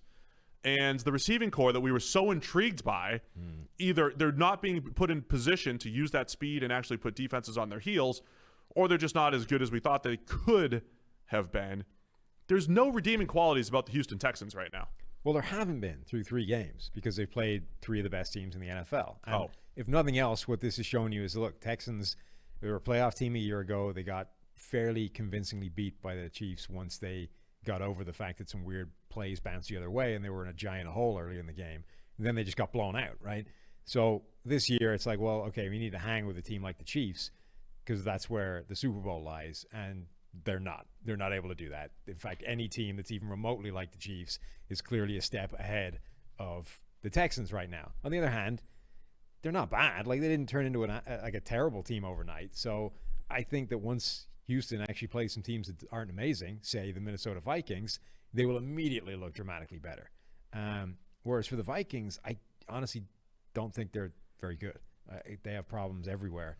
Mike Zimmer's getting testy with reporters asking. He was very angry. Why his defense sucks. Here's a stat that's real. What, you have an opinion? No, it's just you can just ask me the question. You don't need to read me the preamble. Dude, I would be bad. Imagine you had a bad show here and somebody's like, Sam, tell me about your bad show you just had. That was like the worst show I've ever seen you have in 12 years here. I'm taking Houston. They're favored by 4.5. I think it's a close game. I know we're supposed to talk about the pass game here. And I'm going to say Deshaun Watson's due for one of those elite games. I could see that happening here. But I'm still watching Zach Cunningham against Dalvin Cook in the running game. Zach Cunningham makes spectacular plays in the run game. He's missed a ton of tackles and been a little off this year. So I'm going to watch the run game a little bit in this one. I will say that I think Justin Jefferson changes the Minnesota offense. There you go. You went from a guy who – you went from having Olabisi Johnson as your starter into wide receiver sets and not being able to find a way to get Jefferson in there to suddenly you switch that, and now Jefferson has 175 yards and a touchdown. And more importantly, you have somebody that can actually take some attention away from Adam Thielen, who was trying to do everything by himself over there. So you're back to being, like we said coming into the season, if you expect a receiver to replace what Stephon Diggs was able to do basically right away, pretty optimistic. I mean, he only had one shot at it so far, but he did. Like, if Jefferson can get anywhere near that on a consistent basis, the Vikings are kind of back in business on that side of the ball. You're still taking still Houston. Houston in this one. Seattle Seahawks at the Miami Dolphins. Why? It's only 6.5. Does that feel light, knowing what Russell Wilson's doing and knowing what Miami's trotting out there in their secondary? Second worst coverage grade, by the way. Probably. And it looks like Byron Jones is going to be out again. And the last time, like Igbenogany against Stephon Diggs was an absolute train wreck. the Seahawks it's either Tyler Lockett or DK Metcalf. Either way, you've got some issues. Plus, now you've got, instead of, Josh Allen's been playing really well, but Russell Wilson has the best deep ball in football every year. That seems like there's going to be a lot of big plays flying over the Miami secondary. Does Miami just change their game plan, go super soft? We're playing cover 2. We're going to keep it. I don't know if it's in their nature. No, but I don't know if it's in their nature to adjust a little bit. Miami only being 6.5, it feels like Vegas is saying this is one of those games that's just fits magic against Seattle secondary, but it's one of those. There's no logic to it, but it'll go that way. The logic is there's weird stuff that happens in Miami sometimes. Teams that go to Miami, sometimes there's just weird stuff that happens for whatever reason, right? That's people thinking about the history of. Remember that time we doubted the Dolphins? Well, when teams go to Miami, weird stuff happens. Okay. I think that's why they're keeping it so close. I like Seattle to win. Probably going to pick them to cover. I don't see Russell Wilson slowing down here at all. And Seattle might actually be able to get a pass rush. They've got a disastrous pass rush right now. Even though they had a couple plays against Dak Prescott, they should be able to get home against this Miami. If they're going to. That is the question. Like, if Seattle's going to get any pressure, it's this week. First offensive line rankings of the week, or the year rather, I wrote up, and Miami goes 32. Again, they've been rooted to the bottom of our offensive line rankings for a while now. Yeah. Where did Seattle? Do you remember where Seattle ended up? Because they're definitely much better. Oh, bless you. You got the. Oh, I got a cough button too. Yeah, we both got cough buttons back. I don't. I have it right in front of me here. I can tell you. Hang on. Hold, I know. Please. Make me go read it. No, I've got the original file, like the Google. Oh, okay. I'll still go read it. Everybody go read Sam's offensive line. I'm still scrolling up. Hey, while I'm here, does everybody know that Chris Collinsworth has a new podcast? I don't think they do. You should tell them about it. Featuring Richard Sherman. Wait, there's no way they were this high. They are. Guess where Seattle are? 8. No, not that high. Come on. 13? Almost 15. 15. Middle of the pack. They crept back toward average. They've gone from they've done it. Wait, I'm gonna send a shirt. We need the John Oliver button, where he hits it and all the celebrations come. We did it. Seattle have crept back toward average. Whoever ends up at 15 and 16 this year, if they were in the 20s and they get up to 15 or 16, we'll send them a shirt at the end of the year. Crept back toward average. Anyway, Chris Collinsworth podcast. Him and Richard Sherman teaming up for the Chris Collinsworth podcast. And I told Chris, I was like, look, as a startup pod with, no traction, people don't know who you are, they don't know your name. We're happy. You're not a big name. We can help you out there. We are perfectly happy to give you a little bit of promotion. Maybe even bring him on the show once in a while. Maybe. To help. Because Chris needs a little bit of help in growing the podcast. So I'm happy to push people in that direction. Not a lot of people get to see him on a weekly basis. Nobody does. Right. But he's slid into the podcast world. He is on everywhere that you listen to this podcast or any other podcast, Spotify, iTunes, the whole deal. So check it out. Search Chris Collinsworth podcast. The first episode dropped this week. It's already out. Yeah, done. Sherman every single week. That's a coup. That has the potential to be a great podcast because those two guys are two of the more interesting people you can talk football with. Whenever we've talked to Richard Sherman, he's obviously the dude went to Stanford, so he's a smart guy, but he's a smart guy that it comes across when you talk to him, right? Yeah. He thinks about things. His answers are always intelligent. They align with a lot of what smart data has told us. And then Chris has always got an interesting take. I mean, he's a good guy to talk football with, even just around the office. Forget, all the actual work of it all. Like, he's just a good, interesting voice to hear from. So I think that'll be a good show. So go check it out. Chris Collinsworth podcast, wherever you listen to your podcasts. We're both taking Seattle in this one. I think they cover as well, despite quirky Miami stuff. Yeah. And I think they cover better as well in the back end. Their cornerbacks are going to play better, I believe, in Seattle. Arizona Cardinals at the Carolina Panthers. The Cardinals are favored by 3.5 on the road. What are you looking for in this one?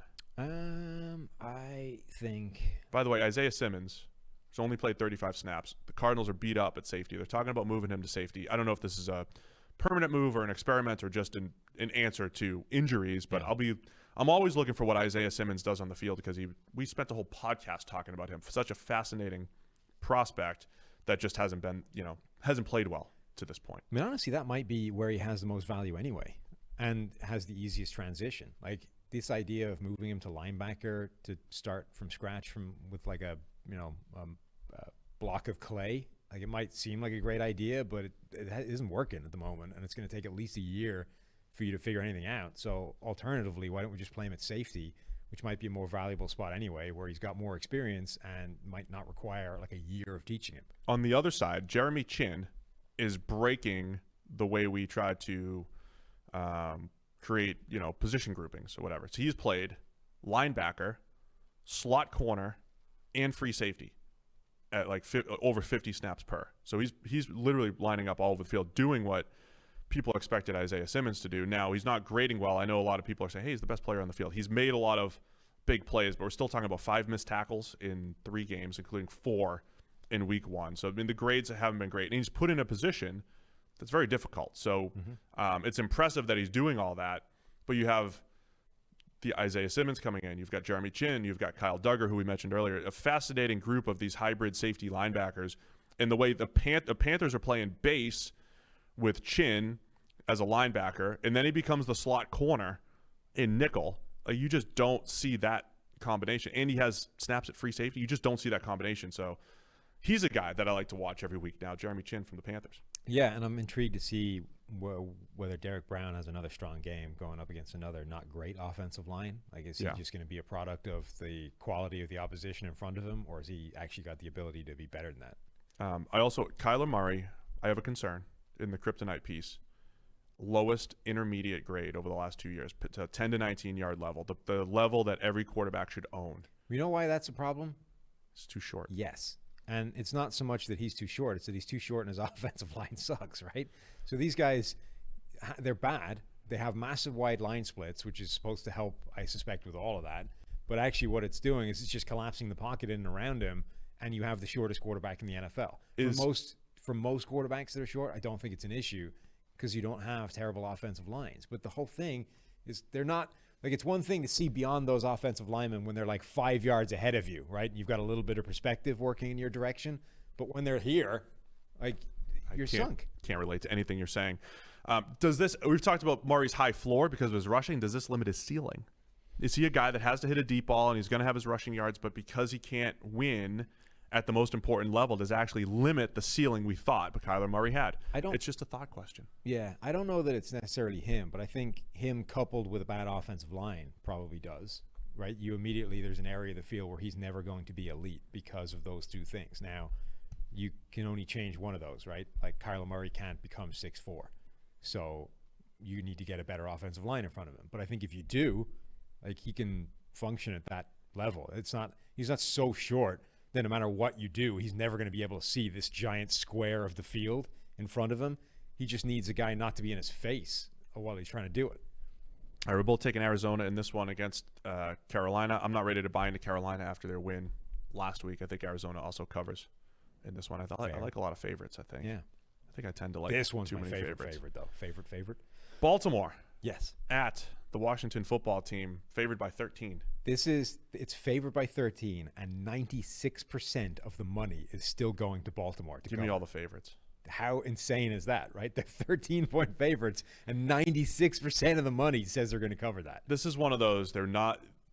The smart play here is to buy low, and not that 13 points is low. It's just perception of the Ravens is low because they just got smoked on Monday Night Football, but they should bounce back. I have pretty a well. prediction for this game. Oh, yeah? Hear it? Yes. Alex Smith is going to come into this game. Really? Yes. That'd be cool. That'd be a good story.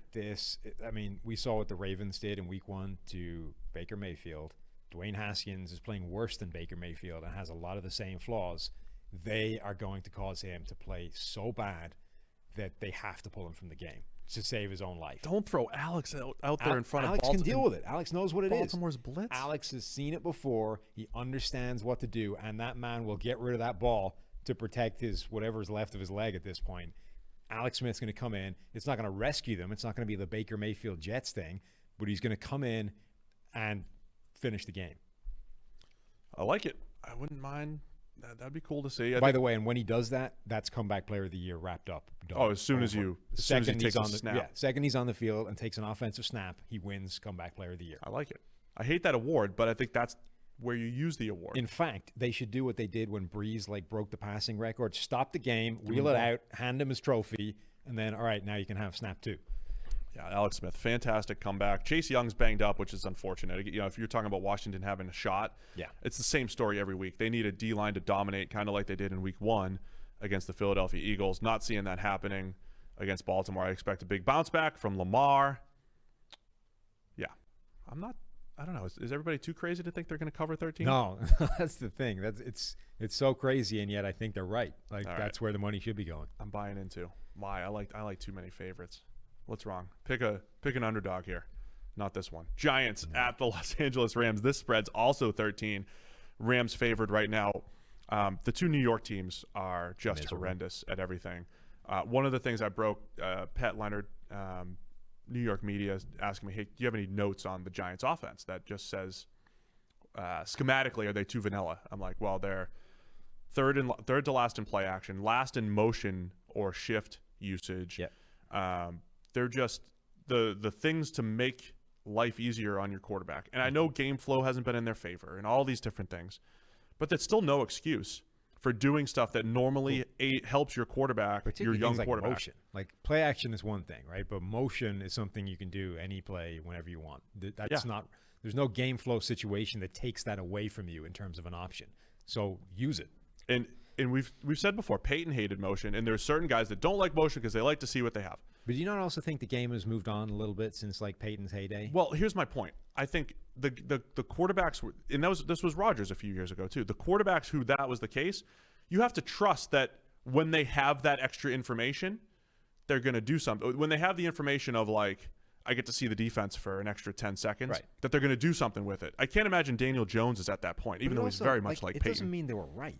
Like, Rodgers True. may have loved it. Suddenly you change and you're top 5 in both those, and Rodgers is back to playing better than he's ever played, right? And maybe you're just more talented. That's what I'm saying. So, like, they may feel more comfortable with that, but right, isn't one of those great lessons in life that you should always be putting yourself in situations where you're uncomfortable? Like, if you're comfortable the whole way through, you're doing it wrong.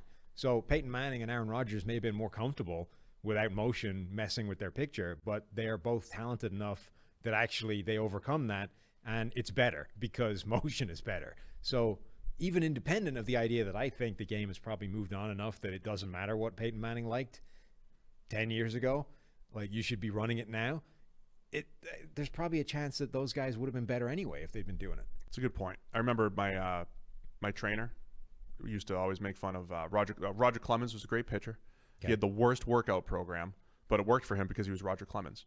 That's like Peyton not liking motion. It's probably not a good idea, but it works out because you're Peyton Manning and you're going to read defenses and make throws. Deion Sanders never stretching thing. Right. I don't stretch. Just get out. Right. They used to say cheetahs don't stretch. They don't pull muscles. Right. That's a lot. Was it a cheetah? That's on Double Tap or what's that movie with Woody Harrelson and I don't remember offhand. Anyway, that was a mistake. I like the Rams. Do you like the Rams to cover 13? Yes. That's a lot. Aaron Donald against the 31st ranked offensive line in the NFL. Yeah, lowest pass blocking grade for the Giants. I'm hoping rookie Andrew Thomas bounces back. Liked him a lot coming out. He's had a rough stretch facing the Steelers, facing Khalil Mack. Had an easier time last week, but wasn't as good. Daniel Jones is quietly grading pretty well. Yeah. Despite everything being bad around him. I want to see if he can keep that up. That's what I'm looking for. Monday Night Football. Atlanta Falcons at the Green Bay Packers. This one's the Packers by 7.5. Oh my gosh! I see your note. I see yours. These are good notes for this game. This was a game that at some point probably looked really good on paper. Oh my gosh! And now not. We're so gonna much. have that Ryan Rodgers shootout on Monday night. And now really not so much. This is one. So every year there's a game where there's no reason that one team should win. None. Not a single reason. You can't find one. It doesn't make any sense. Things would need to go wrong for that to happen. And then something weird happens and it swings that way. Last season, was it last year or the year before? It was last year. Okay. We referred to it as the dead whale game, right? The exploding whale. So dead, wrecked, old, majestic creature washed up on the beach. They start rotting away. And then eventually somebody pokes it with a stick and the whole thing explodes and wrecks whoever it was poking it with a stick. The dead whale game. It was the Atlanta Falcons the last time. They are in a mess right now. They have lost back-to-back horrific choke job games. Like, they've never recovered from the 28-3 Super Bowl.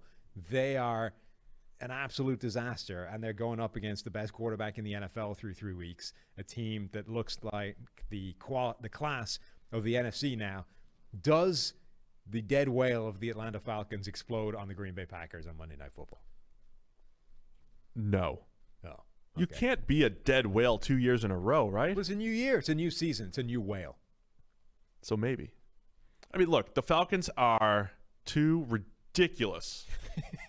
Just out of this world collapses away from being 2-1. Yeah. So there's no way they would have. They're better. They're another team that's better than their record. I mean, just like play for play. Wait, you're arguing into the dead whale theory. Oh yeah, but Green Bay's way better than them. Okay. So they're not dead, aren't they? I don't know. They're just injured. I don't know. They're injured. The Falcons blew it against the Cowboys. They blew it against the Bears. Mm-hmm. They're that close to being 2-1. They're still dangerous offensively with Ryan and the playmakers and all that stuff. Even though we were talking about trading Matt Ryan on PFF.com this week to tank for Trevor. Tresh did it. Couldn't be me. I think this game will be a little bit better than expected. I'm not expecting an exploding dead whale, but I think it'll be a little better than expected. I'm not expected to be a dead whale game either. I'm just saying it's just got the hallmarks of one, you know? There's something on the horizon. Oh, wait. I'm looking at this again. It's at Green. Matt Ryan has to leave the dome? Yeah. Okay, Green Bay by 100. 100. Yeah. Okay. No, if it was a cold game, if it was like really late in the year, maybe.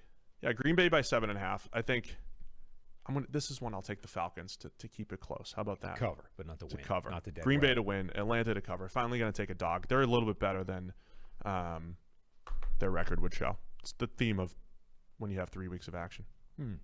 Better or worse than their record. I think there's a pretty good chance they're just bad and they get whooped. I want to see if Rodgers can keep it going. I want to see if he plays within structure, the scheme, and all that stuff. I mean, he should absolutely tear apart this Falcons secondary. They need to show signs of life there somewhere, besides the few flashes that rookie A.J. Terrell has shown. Yeah. I mean, he's not back yet, right? The COVID protocol is going to keep him out for this game. Oh, yeah. But I'm just saying that's like the only guy that's had any semblance of success, despite them getting smoked on the back end. So I don't see how they can live with Green Bay's going to put up a ton of points, and unless you get good Matt Ryan outside, you need 2016 Matt Ryan. Yeah. So that's it. Monday Night Football, Falcons and Packers. We're gonna get to Robert Mays in a minute. Don't forget about our friends over at Monkey Knife Fight. Those first-time deposits that I mentioned earlier, $20. You just put $20 into your account. Use the promo code PFF. You get a free PFF Edge annual subscription. So for $20, you get a $40 product plus the ability to win some money in daily fantasy and prop games over at Monkey Knife Fight. And then, of course, the Chris Collinsworth podcast, the PFF Daily Betting podcast. We have a whole slew of it's like a podcast network now. So check out the entire PFF podcast network. I would just go to your provider and just search PFF. And the PFF NFL show's #1, and we're the best, and all that stuff. But then, Collinsworth, and there's daily betting, and there's the forecast. There's 2-for-1 drafts. Is his going to show up if you search PFF? I don't know. Is he branding as PFF or NBC Chris? PFF what is he? is nowhere in the name. I think it's show. It's got to be in the description, right? I don't. Maybe. I think Chris needs us to help. He needs the PFF brand behind him, I think, to Does maximize. He know that? Have you told him that? I ran into him the other day, and he was apologizing profusely for not properly crediting me on Sunday Night Football for the hypnotizer. Yeah. He did apologize. And I said, look, next time you drop a stat, I get credit for it. Whatever it is. Anything that comes from PFF. Could come from George, could come from anybody. It's mine. That. Whoever tells him the most interesting thing during that week. Mine. Whether it's who's Sunday Night Football this week? We just said Eagles and Niners. Right. If Kyle Shanahan tells him something genius, gets credited to you this From week. me. That's what I'm saying. All right. I agree. That's what he should. So keep an eye out. Sunday Night Football. That's what you need to watch for in the Eagles-Niners game is my name drop that Chris drops out there for me. So did they push PFF on the thing? I haven't seen it. Oh, okay. But check out the Chris Collinsworth podcast. We're going to go to Robert Mays right now. Recorded this yesterday.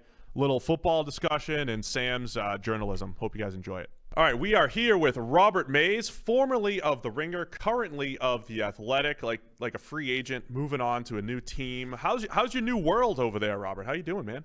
I mean, it's still strange. I think whenever you move, it's always going to be a little bit of an adjustment period. It's been amazing. It's just been different.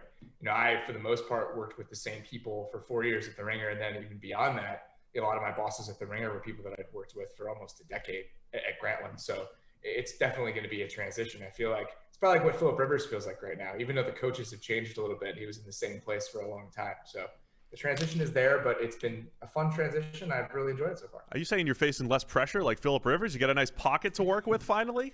I think I'm facing more pressure, honestly. At the old spot, at least it was me and Kevin doing the show together. Now I'm doing all of them with rotating, co-hosts and guests. So it feels like there's a little bit more pressure to get it right. I can't really pawn it off on anybody else if I screw it up. Go ahead and pitch the show and everything you're working on before we get into a little more football discussion.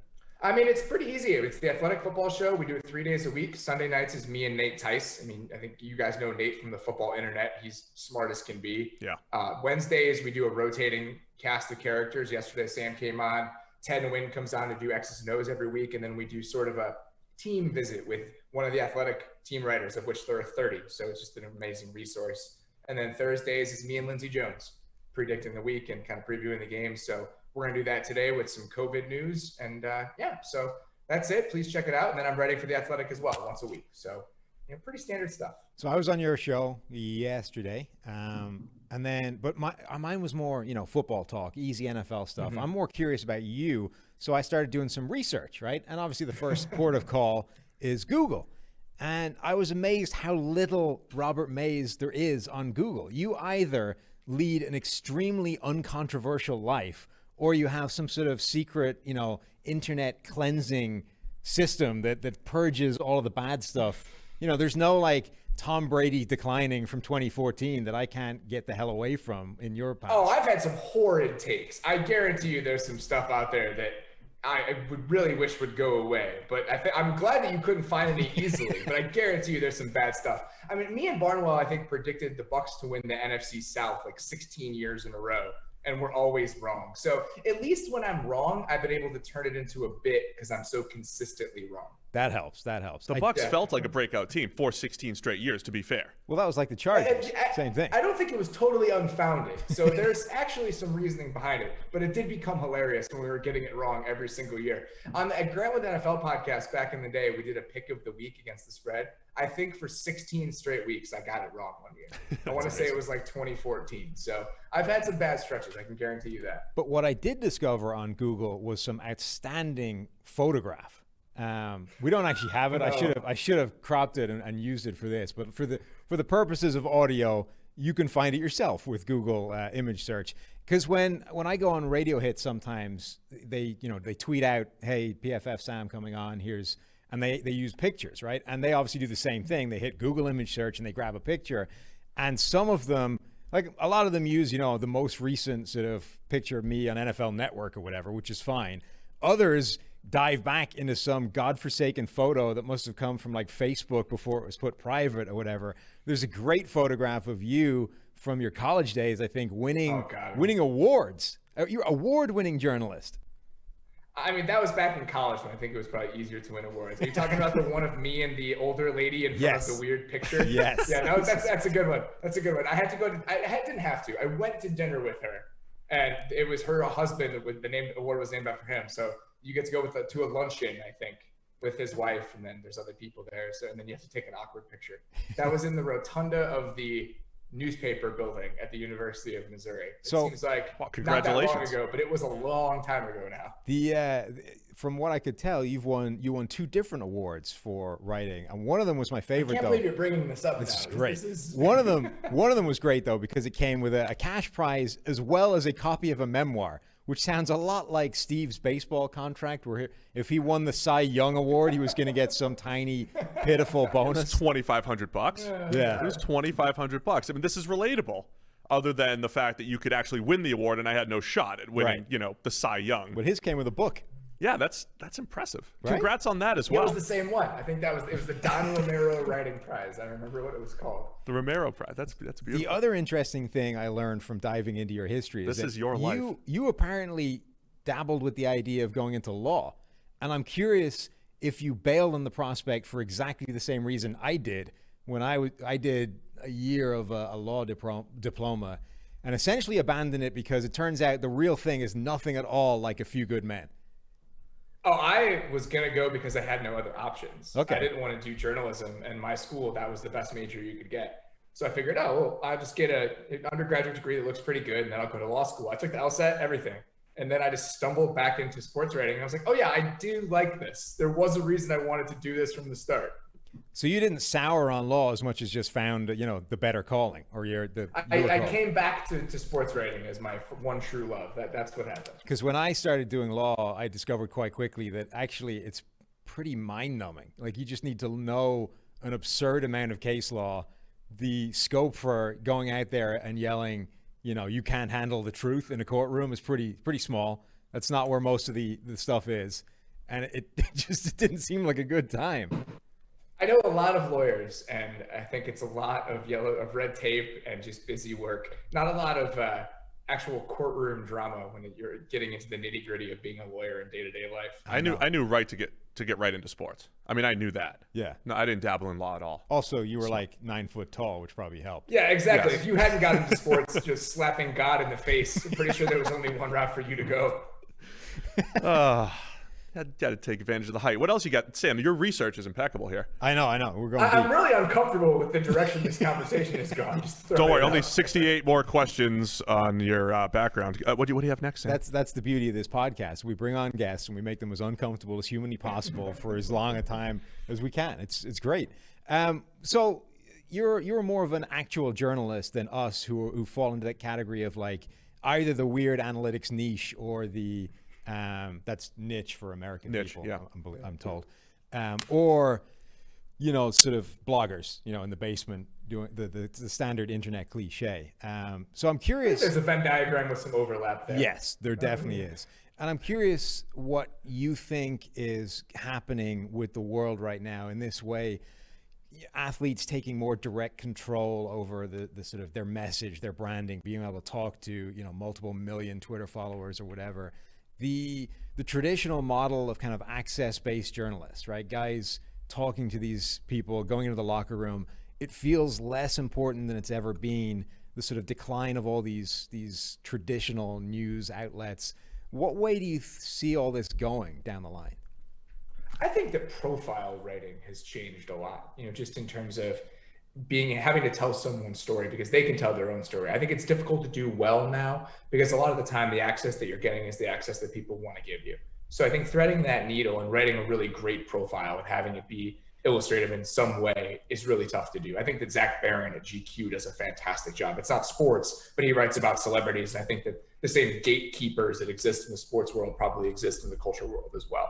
I do think that being in the locker room, that kind of access is still invaluable because when you watch somebody that's really good at working a locker room, beat writers that do this stuff all the time, it's not necessarily the biggest stars that have a conduit between them and the public now with their own social media presence. It's talking to guys that maybe don't have as much of a voice or are people that are really good sources within a locker room. So I think that stuff is still extremely valuable. I think that source building is still extremely valuable. And I'm not talking about myself. I'm talking about people that actually are boots on the ground doing this every single day.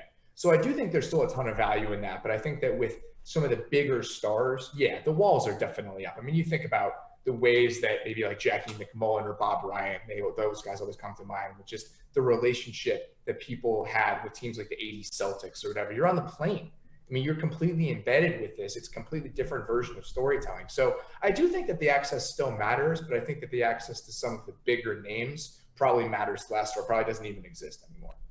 Who are some of the more interesting people that you have talked to? Is it front office personnel? Is it players? You know, through your experience, is there anybody that comes to mind that has been, you know, the best or the most interesting?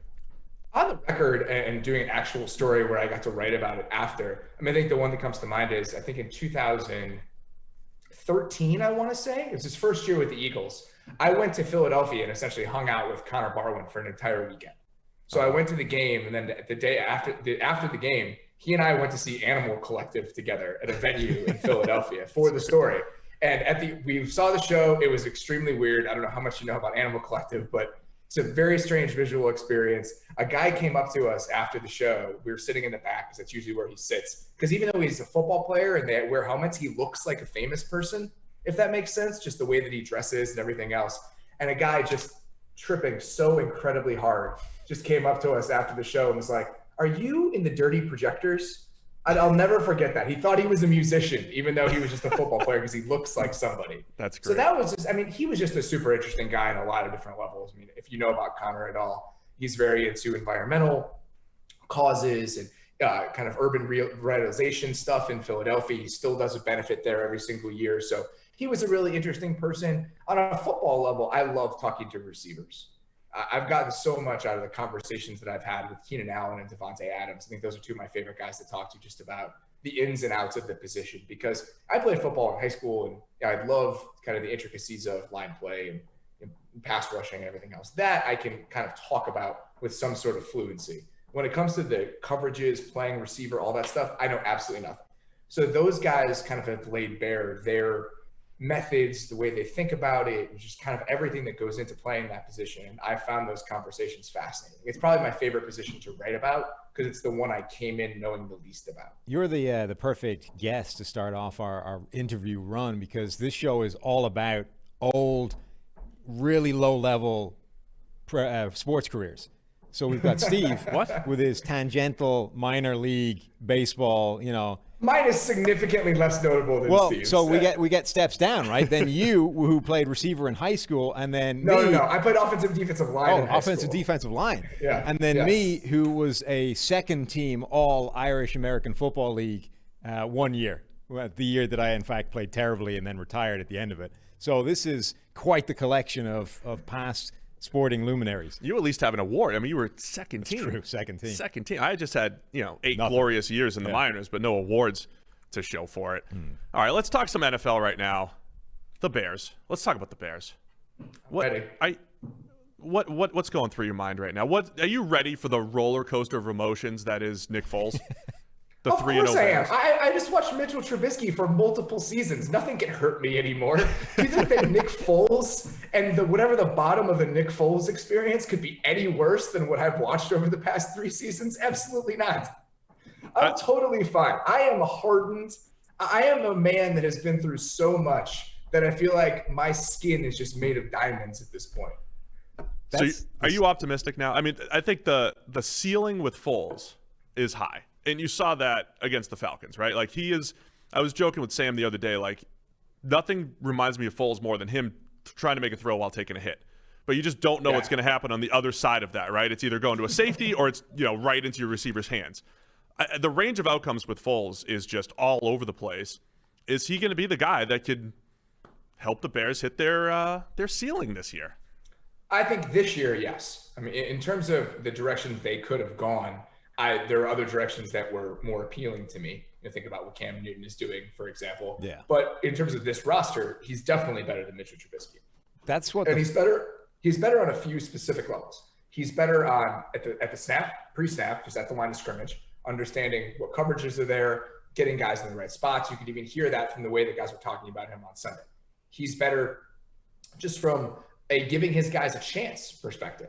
Think about all the throws in that game that were 50-50 balls that probably could have been caught that are probably sailing out of bounds if Mitchell Trubisky is the quarterback. Fair. So I think that even if the outcomes or the range is extremely wide, I do think for the most part, the baseline is higher and the ceiling is higher. So you just take it up like 2 notches on both levels. And I think with this team, that's what they've been asking for. So even if the process of getting here wasn't ideal, I do think that it's put them in a better spot. Yeah, I think it's definitely the right move, and I agree on both counts that both the ceiling and the baseline is higher. The thing that I find kind of funny, though, is that I also think that the low end, the floor, like the worst possible Nick Foles games, might actually be worse than the worst Trubisky games. And if, not that I'm wishing ill on you or that I'm, wishing misery on a fellow football fan, but the idea of the next 2, like the first 2 Nick Foles starts being low-end Nick Foles would be hilarious. They finally make the move. They go to Foles. They bench Trubisky, and he comes in and actually plays worse. I remember so vividly that I think it was Christmas Eve or Christmas Day. It was Christmas weekend. The game that the Eagles played against the Raiders in prime time. Do you remember that game? Yeah. He was the year that Nick Foles came in for Carson Wentz. It was one of the ugliest games I've ever seen a quarterback play. It was like, this relatively unwatchable. Yeah, this number 1 seed is just done, right? They've got no shot after what we just saw against the Raiders. It was a horrendous game. And I will not. I would be lying if I said that weren't in the back of my mind as I think about what the next 3 months of Nick Foles is going to look like in my life. Here's the stat I use on the podcast here all the time, right? During that stretch when Wentz and Foles started all the games for the Eagles and Wentz started like 75% of them, right? During that stretch, Foles had the 2 highest graded games that we ever gave during that stretch. It was the NFC Championship and the Super Bowl. Nice time to have the 2 best games. But he also had 5 out of the 10 worst graded games between him and Wentz during that stretch. So he had only played like 20%, 20, whatever it was. And he had 5 of the worst graded games compared to Wentz during that stretch. So to me, that sums it up. The ceiling's high. The floor is kind of low, even though you think it might be. Man, Foles is just a fascinating quarterback because he's had some ridiculous success. He's had some ugly stuff, as you mentioned, and I always say I want more Nick Foles data points. We're getting more data points to actually figure out what he is at this point in his career. I probably should feel better about Nick Foles than I do because I was at both of those games. I was at the NFC Championship game where he just destroyed the Vikings. I remember being there. First of all, I was terrified because the press box was shaking. I've never been in a city after a football game where I was afraid until the Eagles won that NFC Championship game. I thought that things were going to burn down and I might be in the buildings as they did. But on the other side of it, I agree with you. I think that the range of outcomes is so big, but I want to see not even beyond his own play, how it affects everything else. Because I've always said about Matt Nagy, I would love to see what he could do as a play caller and just as an offensive designer with a quarterback that he wasn't afraid of. Because I think that last year, if you go back and you watch a lot of what their offense looked like, you could see a play caller and an offensive mind that was just completely short-circuited by the distrust he had in his quarterback. Yeah. And I think being able to just have some semblance of belief in the guy that you have under center, both as the offensive play caller and everyone else in the huddle, I'm excited for what that looks like, even if Nick Foles as a quarterback is a fairly underwhelming proposition. That was your point all last year, right, Sam? Like, it was they just didn't trust Trubisky at all. They tried to dumb down the offense to help Trubisky, and it had the opposite effect. It just made everything worse. But the other part of that is that I think Foles has also shown in his past that he responds well to those quarterback-friendly systems, whether it's and this was one of them, right? Like this system he's been in before, and it's gotten the better play of Nick Foles. I think he's a good quarterback to kind of respond well to those systems that are supposed to help quarterbacks but couldn't with Trubisky. All right, let me ask a question that I hate. We're 3 weeks into the season, and I don't know when this happened, but you have to talk about like the MVP every single week for some reason. Who's the MVP after week 1? I don't know. There's 15 more games. So let's put you on the spot. Who's going to win the MVP this year? Not necessarily who's earned it so far. It's going to be a pretty heated battle. Who's going to be the most valuable player in the league? Sam and I talked about this a little bit yesterday. I think it's probably going to be Russell Wilson just because it's such a narrative-driven award. And you've heard it all summer with the Let Russ Cook stuff. And then that when your boss is going on primetime television and starting to talk about internet movements, that's when you know that things have probably taken hold.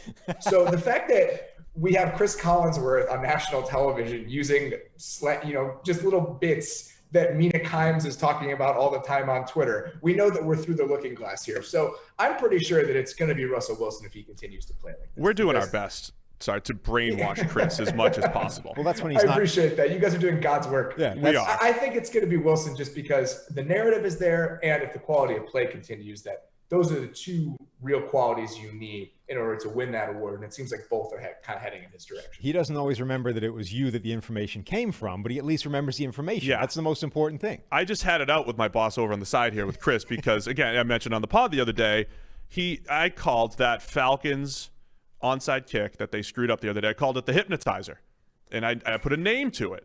And Chris calls it the hypnotizer on Sunday Night Football, and then credits Good Morning Football. And he was very apologetic when I called him. No, I wouldn't go that far. He found it funny. I'm getting a raise. I'm getting promoted. Oh, really? Yeah, Okay. yeah. That must have happened after I left. Anyway, yeah. So That's a good name, and I've heard that you're terrible at naming things. I am. So He that's is. surprising. He It's really a nice is. little win How for did you. that get out? Big time throws. Things were said. Big time throws. Big time throws is a good name. Look, I have responsibilities outside of the show, and I had to tell the truth, and I did. You didn't come out of it well. That's all I'm saying. Just telling lies about me. Look at that. I named the hypnotizer. I did it. All right, Robert, let's wrap it up. What was your this was like the real other hard-hitting question that you had. The hard-hitting question? Yeah. So I'm curious about what your game day football setup is, right? Are you Bears only, locked in on the one big screen? Have you got, one of those Warren Sharp setups where you've got 78 different screens set up so you can watch everything that ever happens to humanity anywhere? How do you watch football on a Sunday? In the before times when we could go outside, yeah, I used to go watch the early games out a lot of the time, just because there were a couple places in Chicago that I loved the setup, and I just thought that they had to do a really good job of putting 10 TVs in front of you where you could see everything. That's nice. So I would do that a lot, and then in games, weeks where the buys happened, I would be at home. So I'd have two screens.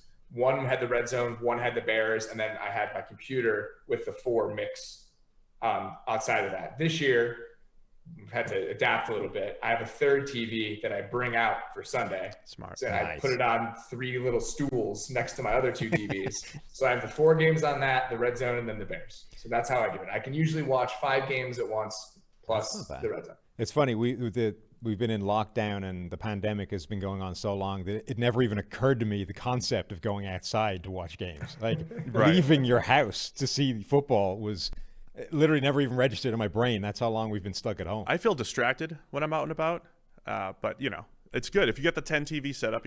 I try to watch the Octobox deal on DirecTV, and it takes some concentration. You need, to keep up. I keep telling you, they waste so much of the screen real estate. You need like an 85-inch I know. TV to get anything out of that. Well, I'm trying to convince my wife we need an 85-inch TV because I'm trying to watch 8 games at a time, and they're tiny. I have to sit right in front of it. So Fair. Anyway, Sam, you want to wrap it up? Before the games start, I go through every single game and I write down the things I want to watch. So That's like, smart. for one game, it'd be like, I want to watch this right tackle against whoever. Because if I don't do that, if I don't have a roadmap before I start watching, then I'll watch absolutely nothing. So that's always a key part of how I do it. That's a good point, though, right? So you're a journalist. You're a storyteller. So we've talked to like Peter King before, and when you talk to like Peter King, it just feels like he's playing a different game. Like he's just thinking about everything differently. Do you feel like you have that? Like how much are you thinking about story? I'm not saying you're Peter King. I was gonna say, no, I definitely don't have that. But do you have this like storytelling mentality? What's the next big thing? Because you're only writing once a week, right? So how do you decide on what's this one thing that I'm going to be writing, and say in a given week? I feel like that's something that usually comes a little bit later. So I just try to at this point, the most important thing is recording the podcast on Sunday night. So that's why I just feel like I have to have my finger on the pulse of everything that's going on. So that's still evolving. I've done a podcast for a long time, but I've only done it on Sunday night for 3 years. And this is the first year that I've done it with The Athletic, and it's a new show. And so I think we're still figuring out exactly what to pay attention to, how to package it. All of that stuff is pretty fluid. But on a storyline basis, I usually kind of sit down on Mondays and think, all right, what is the thing that interested me the most? And that's a process. But I think that's beyond even what I watch on Sunday. On Sunday, I think I'm just trying to soak up as much as possible to be able to articulate what the day itself was on Sunday night when we record. So I'm also, this won't mean anything to the people listening rather than watching, but I'm under instruction to tell you that Tyler, our producer, is also a fan of the band written on your shirt, whose name I'm not going to attempt to pronounce because I don't know it. It's the Menzingers. There you go. Menzingers. Well, look, it could have been Men Zingers. Right. There's a few different. You could have put the emphasis on the wrong place, and I would have looked a fool. So I didn't take a chance. Way to play it safe, Sam. Thanks. Nice A job. majority of my wardrobe consists of band t-shirts, so it's perfect for just being around the house. I like it. You got a good COVID setup over there. It's better than my playroom background. At least you got some pictures over there. That's not bad. It's not bad for the YouTube folks. Robert, I'm trying. Thank you a ton for being the first significant interview guest we have on the PFF podcast. We're gonna. I cannot believe that I am the first significant one because I am certainly not significant, but I appreciate the time either way, guys. We don't like doing this. We didn't want to talk to you at all. We don't like having anybody else on our podcast. They're making us do. They're like, hey, you guys need to have some guests. We're sick of hearing just you two. We need some guests. So that's the truth. Well, I feel honored that I am the person they made you have on. I will take that with me forever. Similar to the writing prize I won in college, it'll always matter to me. Maybe as a future learning point, we shouldn't tell the guests that we don't want anything to do with them. We're hateful that they're on here right now. Robert, it's okay. I wouldn't want anything to do with pleasure. It's totally fine. It's been a pleasure. Can't wait to have you back again. Is that That's better? better. We'll Much play the better. game. Much better. We're just playing the game for the bosses. Thank you, Robert. Appreciate you guys. All right, special thanks to Robert Mays over at The Athletic. Of course, be able to go check out The Athletic NFL show. I'm just pushing a lot of podcasts here today. Yeah. But always good. I was on his, so there's a reason to go. For the PFF reason to go to his show. You're on his show? Yeah. I was on his show, and then he came on ours. They call that a home and home. Do they? Yeah. Okay. In the industry. Well, apparently. I was on his show. You went to his home. He came to ours. Yeah. That's how we do it. We're going to have a few more, as I mentioned. The bosses want us to talk to other people, so we're going to have more people on. And you're going to tell them all how much you hate them. Yeah, that's going to be my shtick. Okay. Listen, it was had a mediocre time with you. Are you at all concerned that it's not going to be taken as, a sarcastic joke, that they're actually going to believe you? Depends on who you're talking to. There's people, some people have that tonal problem, right? Where Yeah. they joke and everyone takes it seriously and they get into trouble. I think if it's Peter King, he might not get it right away. Like Peter, when I did the imitation at the live show, just didn't catch it for a while. But once you tell him the joke, so I'm not going to use it with Peter if he comes on, that type of thing. Okay. You got to pick your spots. It's a high wire act, right? To be basically telling someone in their face. Listen, when you turn I full want no heel, part of you. I'm turning full heel. Just let me go. Okay. Let me just go tell the truth and blame everybody. Anyway, great show. We'll be back Monday morning recapping all of the Week 4 action. Thanks to everybody for tuning in. Be sure to subscribe, download, give us the thumbs up, see all those other podcasts I talked about. Do all that stuff for us. We got our guests locked in for next week as well. Next Thursday's show, we'll have a guest as well. And big time name. Big time name.